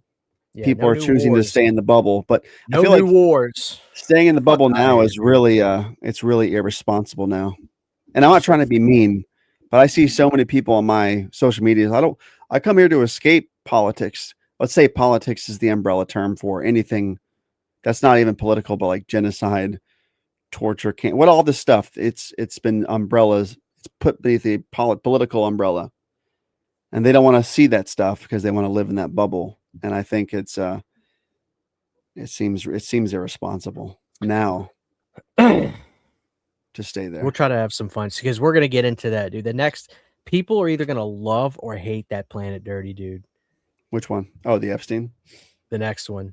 That's a bonus episode. That's not going to be April's episode. That's going to be a bonus episode. What do you guys think is the number one hottest girl out of all the Friday the 13th films? I'll tell you. For me, it's Trish, because she's like the most like that's the one you marry. I love Trish in part 4, hands down.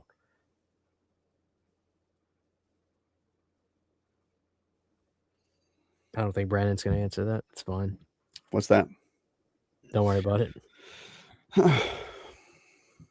Oh, the hottest girl. Oh, definitely McCulloch from part 8 for sure. He is absolutely sexy.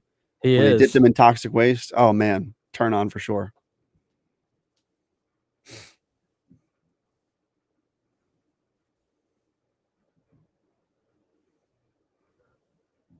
All right. Do you guys play the new Resident Evil 9? No, I haven't played a Resident Evil game since Dreamcast. Resident Evil 7 is a fucking masterclass. 7 is all encompassing. You feel like you're in a horror movie. It is so good.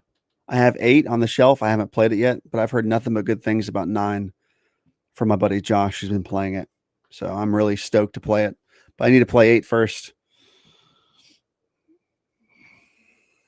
Christian, read Theology and Wes Craven.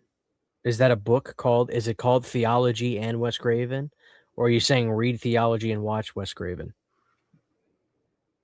Yeah, the girl from Jason Goes Straight to Hell. She is smoking hot. Man, that Hellraiser box set is cool. I never did get it, but it's like a big lament configuration, which I have one. I got one above my TV. So matter of fact, let me turn my TV off because it's on a menu screen. I don't want to burn it up.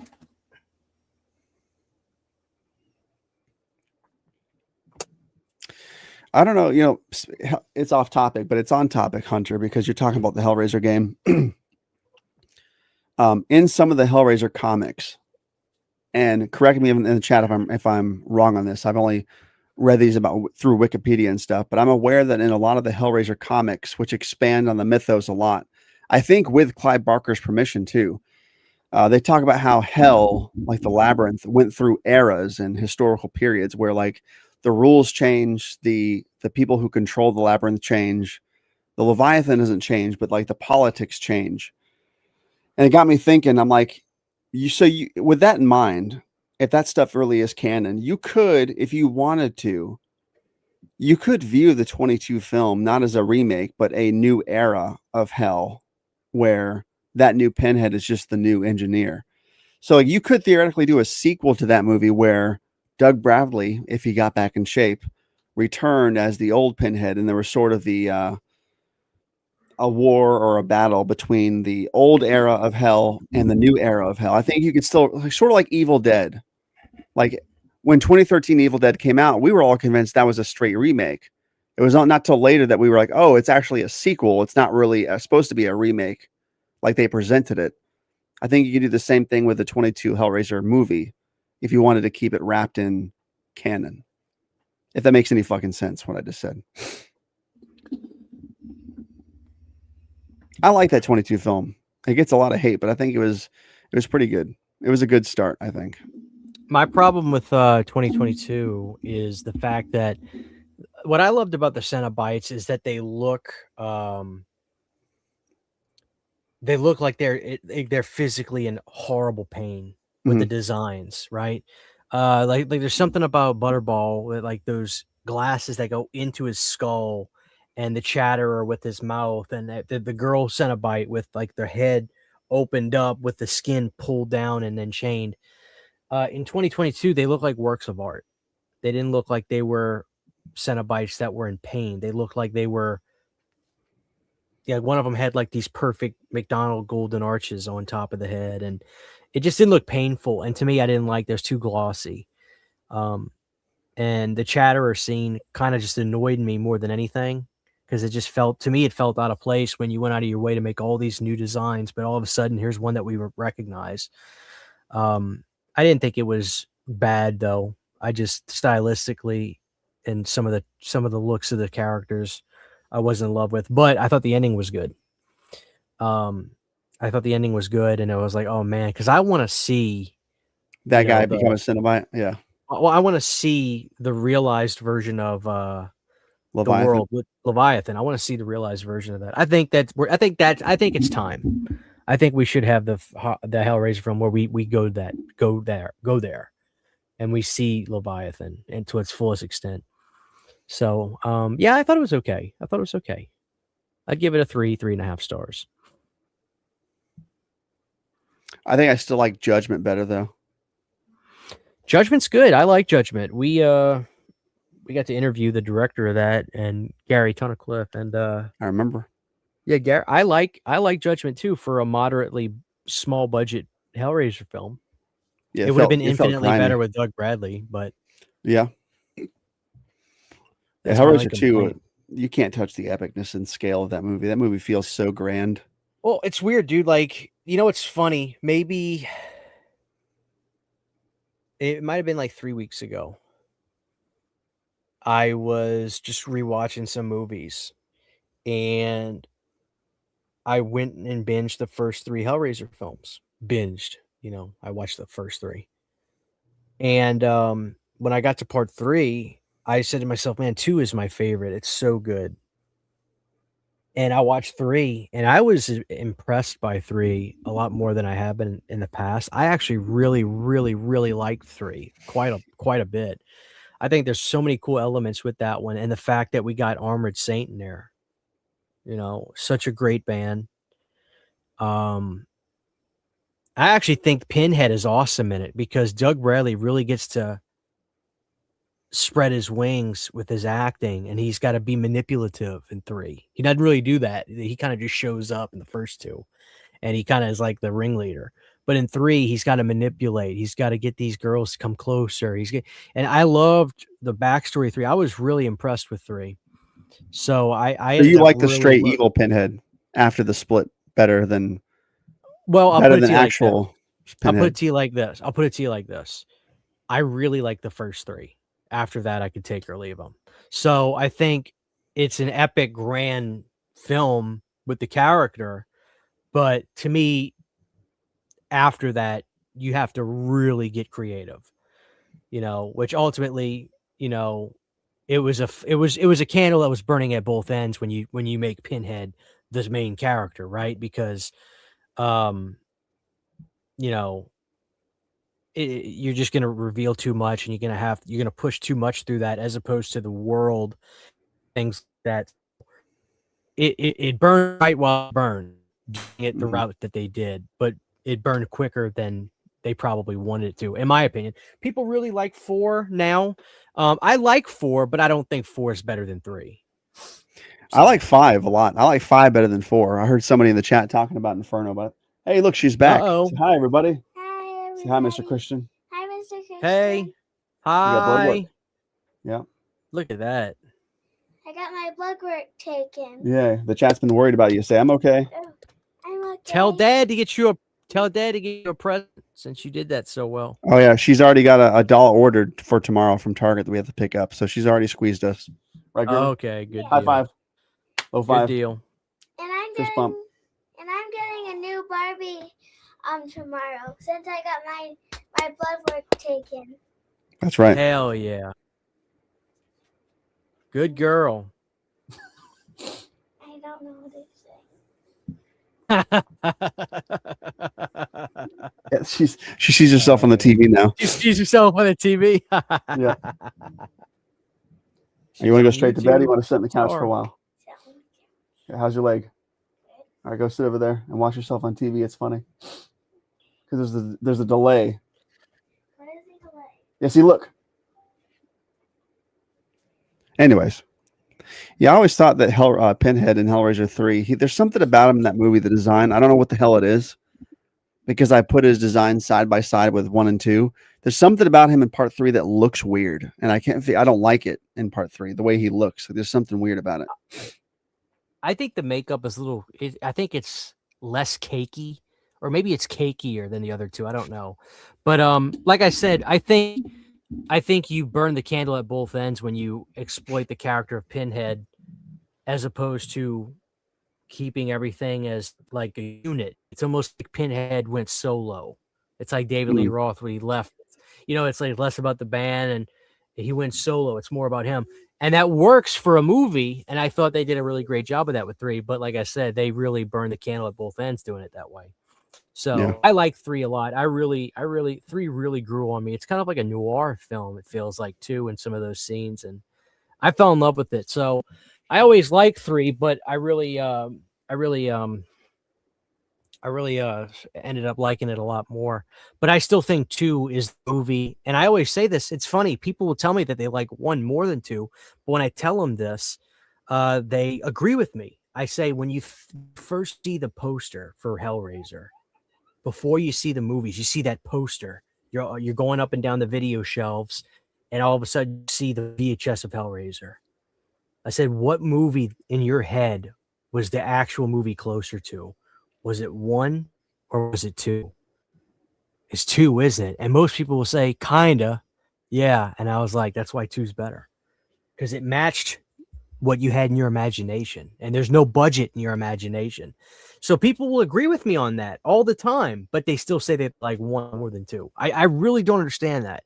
I like 1 a lot. I think it's a great film, but I think 2 is phenomenal. Yes. It's just a 2 phenomenal horror movie. Yeah. 2 is leaps and bounds. Leaps and bounds. Leaps and hellbounds. Yeah, exactly. I did sleep on it. I did. I'm awake now. I'm awake now. Here we go. For Scream 8, thank you for the $5 super chat. For Scream 8, have Gail's news van run off the road. 2 people approach and Stu slits her. No, we can't kill off any more characters. Killing off Stewie was still a fucking mistake. We can't kill off Gail. We can't kill off Sydney. That's just it. You want my controversial opinion? I'll give it to you right now, dude. This is my controversial. If you want me to give you my opinion on Scream, I think Scream 4 should have ended with the niece getting brought to the hospital after she killed everybody in the house. I mean, technically, it kind of did. No, it didn't. What are you talking about? She got fucking killed by Sydney in the hospital. Yeah. Like, imagine if the movie ended on 4, Brandon, where this girl killed Sydney and her family, and she's getting brought to the hospital as the survivor and got away with it.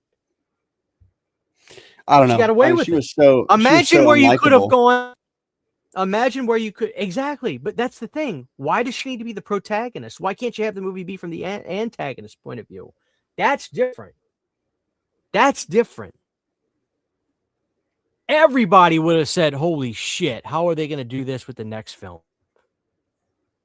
Everybody would have been at the theater to see what happened next. Don't give me that bullshit.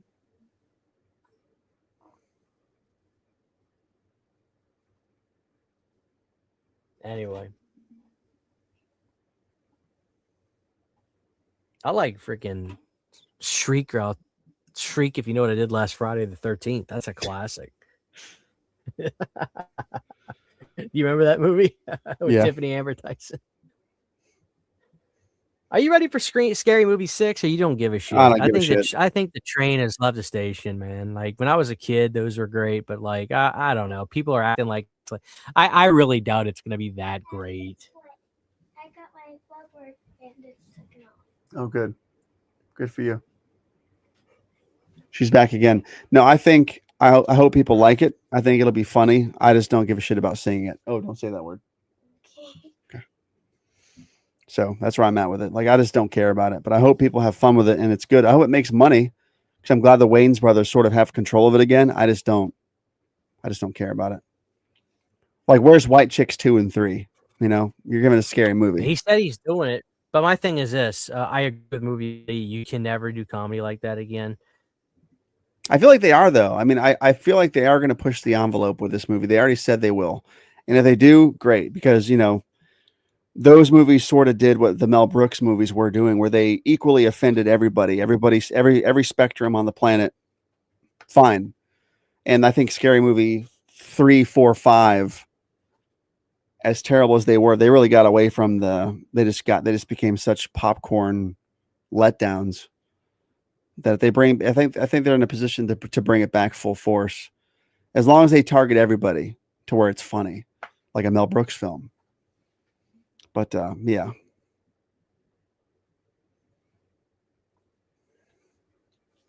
Right, Goober? Right. Exactly.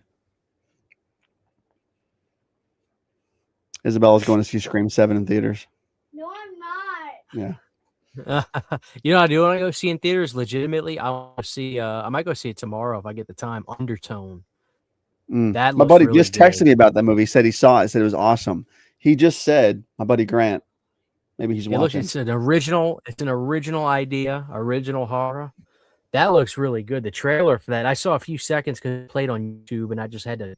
I was watching YouTube, and I was like, "Holy shit, this looks good." Yeah, he says it's the scariest movie I've seen in a very long time. I don't remember the last time a horror movie rattled me like that.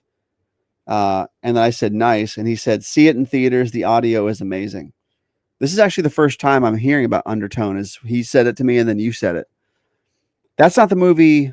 That's not the movie with the guy from Krampus, I have no right? idea who's in it. I have no idea who's in it. I just know it's a movie about like a horror podcast group Okay, or gotcha. something. They go to places and So I have heard. I have heard they of that. Then raise hell. there's another new movie out with the guy from Krampus, and it's the same director who did that movie Caveat. It's about like a haunted hotel or something. It's called. Is it called Hokum? Maybe it's called Hokum. I heard that was pretty freaky too. What about this, Brandon? Me and you are excited for the back rooms. I hope it's good. The trailer, well, the teaser where it shows the levels looks pretty cool. I'm just like, I hope it doesn't. I didn't watch the trailer. I don't know how you really do that without. I mean, I don't know how you make that a movie. You know how you make it a movie? Little to no soundtrack whatsoever. I hope so. Yeah, like you just want it to be ringing of fluorescent lights and stuff. You want to hear And, that textures. You want to hear the you want to hear the sound of amber burning lights. Just that. I think the question is like, what do you do with it? Are you going to do the isolation and dread of being alone of like the early era, or where he started like evolving it and other people started getting involved, where creatures started showing up in the back rooms? So like that, what back rooms is it going to be? You know what I mean? I think nothing needs to show up. I think that'll ultimately be scarier if nothing shows. Mm-hmm. And is it going to be like, are we going to see the character, or is it going to be, are we going to be first person? Like, is the camera POV going to be our first person through the back rooms? That would be cool as fuck, I think. If we, as the audience, were exploring the back rooms POV, I think that would be so damn cool. But what do I know? When does the back rooms come out? I think July. I'm pretty sure it's July. I ain't got It time. might even be later. Man, for that. It might even be later. I'm pretty sure it's July, though. Yeah, I Frogman could have been in 2 was pretty Frogman good. too. It was good. I could've- thought part 1 was better. But Why are you talking shit, Brandon? Frogman is filming right now. Frogman 2 is on Netflix right now. It's called Frogmen. It's really good. No, for real. So the director reached out to me because I reviewed it when it came out, and I said in my review, I want to be in Frogman 2. And it was like, if you can get to Salt Lake City during this time, I'll put you in it. But I couldn't go. But I wish I could have, because I wanted to be in Frogman 2. Is it called Frogman 2? Is it going to be called Frogmen? Frogman 2. Or Frogmans? Oh, come on. No, you have to see the movie to know why it can't be called Frogmen. I've seen the first movie. So you know why it can't be called Frogmen, because it's a cult. Yeah, but like It's a- men refers to men and women. Like, you know, man, like mankind. Like you could say frogmen in that way.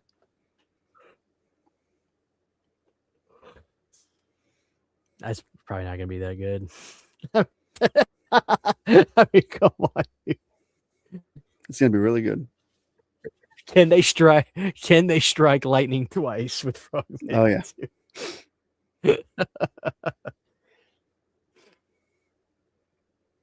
Oh, you saw it. I thought Undertone was pretty good. Had a lot of creepy scenes. It's a 7 out of 10. See, this is what I'm talking about, Brandon. Say what you want, but I will go with Hellraiser 1/2 every. A lot of That's people what I'm saying. will. I A don't lot of people- understand it. I never will never get it. But I guess if you like smaller haunted house movies, you probably like that better.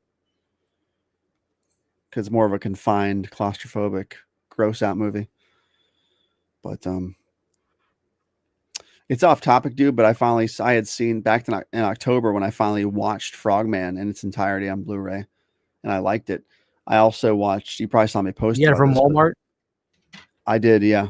I had finally watched. It was streaming, and I watched the 2011 Fright Night, and I was fucking blown away, dude. I thought it was awesome. What a fucking good Yeah, time that movie was. I thought you were a little generous on that.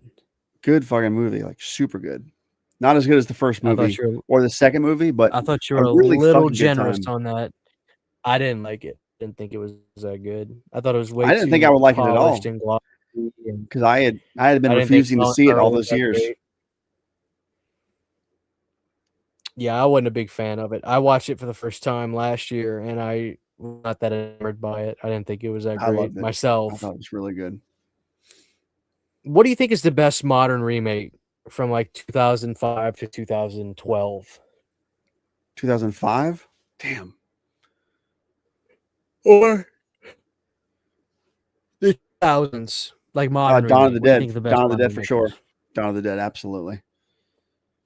Dawn of the Dead, followed by Texas Chainsaw Massacre. That's where I would go. Followed by House on Haunted Dawn Hill. of the Dead's a great answer. I just want the fuck baby yeah. scene out of the movie. Other than that, it's amazing remake. I want to watch Dawn of the Dead 04 again. Like it's that good. It's so good, dude. Like it's so good. That movie stresses me out, dude, as far as zombie flicks go. It is such a stressful movie. It is great. My Achilles heel to where people always disagree with me online is I think you good? Yeah, go ahead. I always put Friday 09 much higher than 8 out of 10 people online, I feel. Yeah.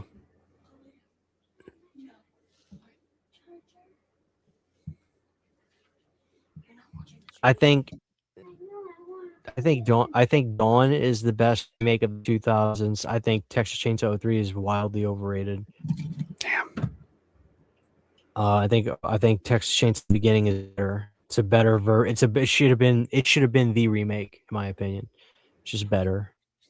I think Berniarski should have been recast. I thought he did really good as Leatherface. He's trash. No, he's good. The size of him is good. I just don't like the performance. Don't like it. I think he's fantastic in the role. I know you don't like the brute Leatherface. I thought and also personality aside, because we know about the Gunnar Hansen disrespect, but I thought he was fucking primo as Leatherface.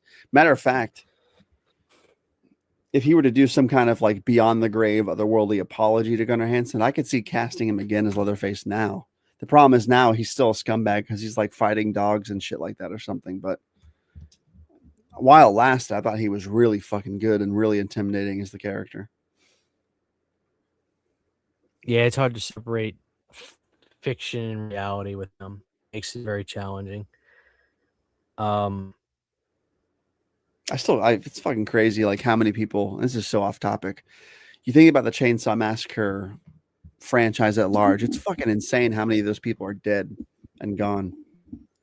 It's fucking crazy. I feel like there's more people from that franchise dead and gone than from Nightmare or Friday the 13th.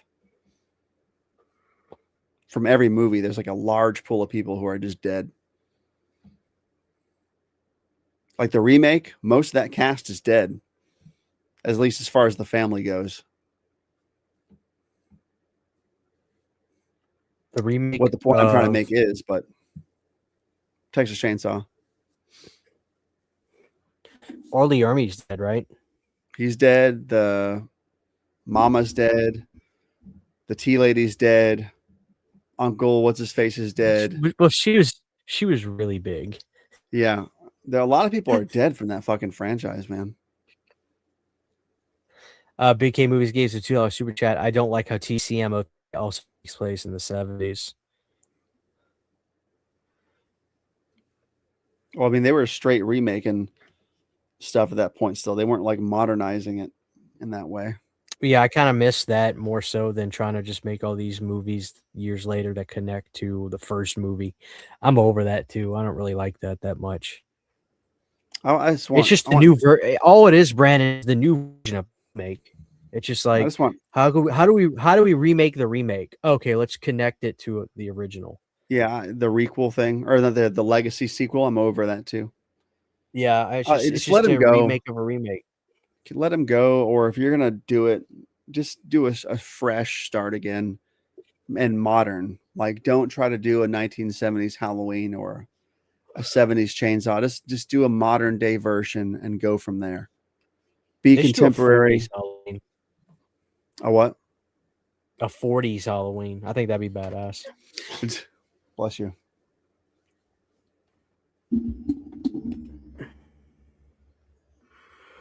Why don't they mix it up and do North Dakota, Texas Chainsaw? The Louisiana Leaf Blower Massacre. Hell yeah.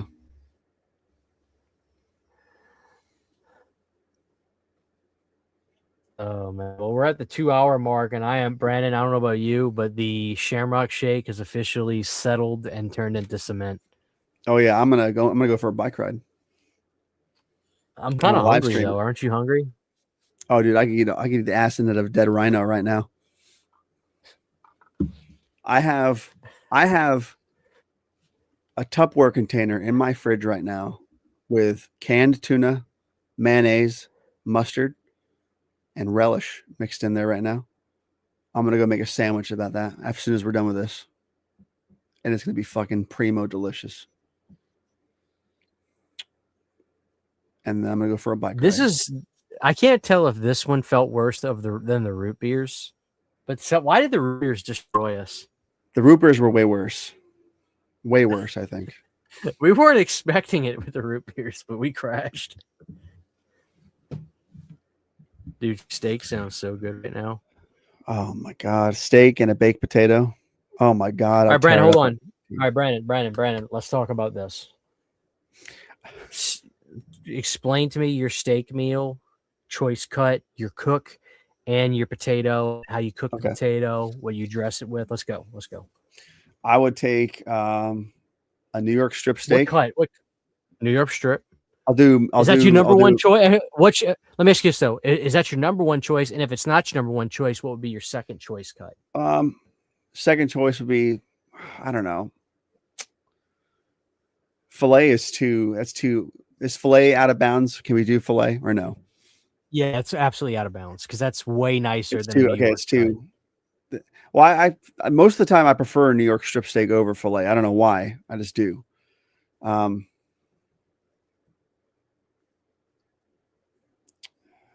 not fucking sirloin.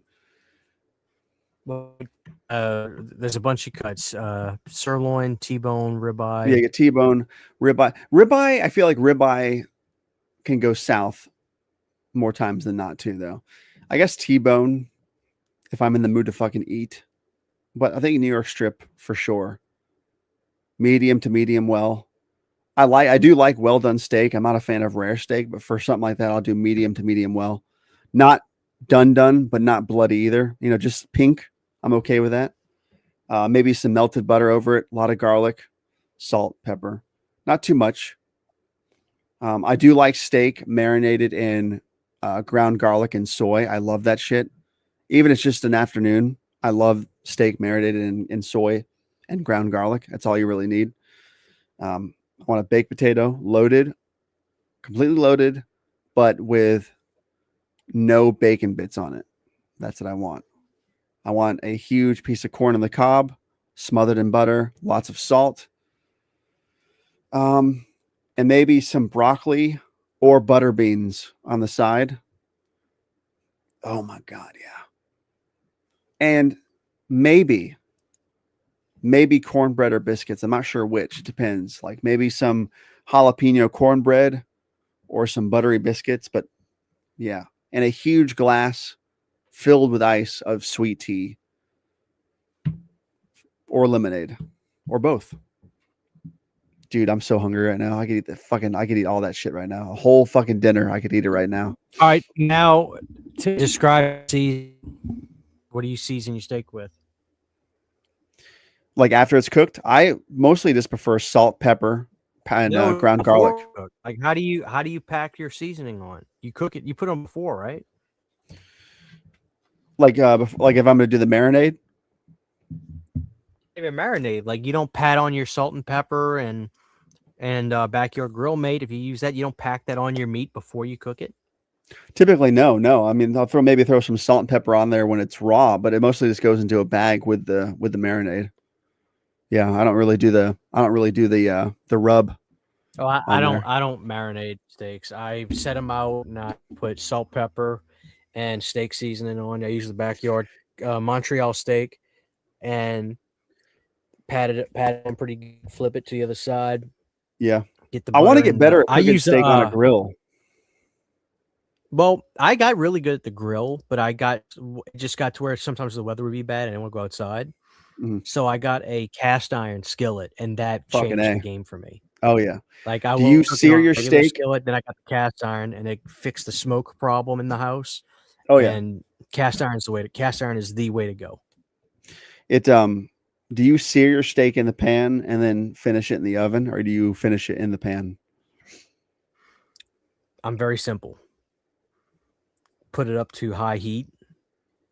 Get your butter in there. As soon as that butter starts melting, gets a little coat base. Take that steak, stick it on there. 3.5 minutes. Don't touch it. Flip. 3.5 minutes. And then I will sear the sides. Like I'll take the steak, pick it up, sear both sides, and then do 30 seconds on both sides after that. So you like a bit of That blood way I then, can just kind of. or a lot of the juice, the red. Well, I like medium. Yeah, me too. I like medium flat. And my favorite cuts are No, we didn't bring up porter at all. I was gonna say porterhouse is usually my favorite cut, but Walmart, when I get meat from there, they don't really have that often. So I actually started to prefer sirloin over ribeye. Like I underestimated sirloin, so I actually think if you can get a fresh sirloin cut that hadn't been Walmart for longer than a day, or hopefully not even longer than half a day, you could actually get a decent sirloin. Yeah, I'm really not a fan of ribeye. I think it's overrated. I used to be totally against A1 steak sauce, but I started using it for my fries, and I actually love it with French fries. And every now and again, I'll dip a little bit of my steak in my A1. So I got over it, but I'm always a believer of if you need a sauce for your steak, you didn't cook it right. You should be packed with flavor. Yeah, it should be. The steak snobs will have you think that the A1 sauce is a sin. I'll tell you what's delicious on steak, though. Well, I used to think that way, but I don't anymore. W sauce is where it's at, dude. Worcestershire sauce with steak, so good, dude. Worcestershire sauce? Yeah. Oh my God, I'm so hungry.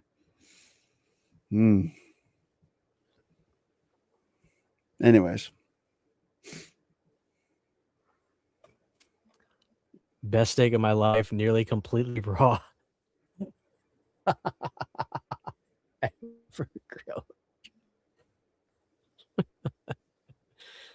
Yeah, I like A1 too.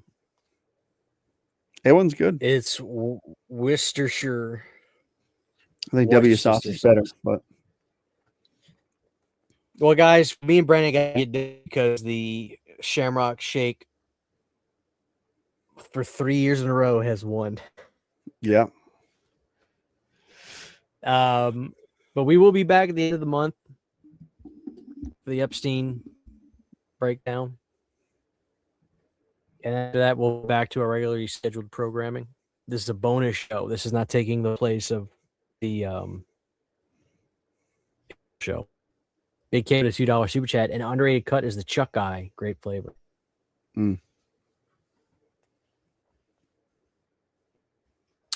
CHHO working in the meat department at Walmart. They don't cut their own meat. I'll let you know that, bro. That didn't surprise me.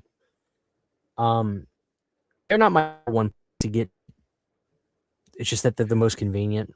I mean, at Sam's Club, they're cutting the meat, and those get filtered out to Walmart's, right? Because at Sam's Club, they are butchering the meat there. So, right? I guess it just depends. I don't know.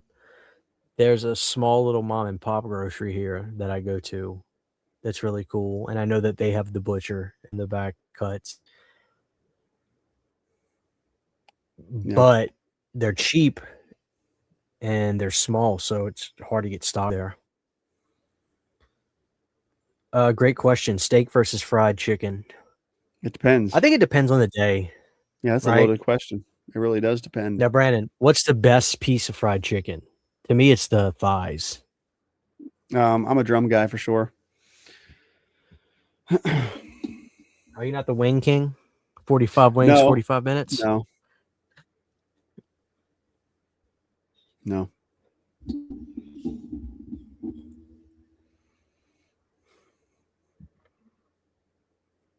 I love how it seems like some people, when they're watching the show, it's almost as if like YouTube starts it at the beginning while we're still live. So this person is clearly watching the show thinking it's live. He's like time traveling. Yeah. So Well, he's all not right, going guys, to use let's this wrap comment until way later either. Let's wrap it, guys. Thank you all for hanging out. The Shamrock Shake worn me and Brandon out. We are worn the hell out. Brandon, what you got coming up, everybody? Nothing. I got a bunch of scheduled stuff. So I'm not really sure what comes up next, but I'll be naked for sure. That's about all I can guarantee. Do you want people to follow you Twitter? If you want to, yeah, you can. It's Tabata Vision on Twitter, Tabata Vision on YouTube, Tabata Vision TV on YouTube, Tabata Tunes on YouTube, Brandon Tabata on YouTube, Sycamore Grove Ambiance on YouTube, Ogvorbus on YouTube, and Non-Narb on YouTube. So remind me, I gotta send you the collaboration link. There you go. Oh, he is live. He said he is live. Okay. He just brought up to be funny. All right, ladies and gentlemen, please drop a like on the show before you go. We will be back. And Brandon, before we go, did you want to tell him what happened?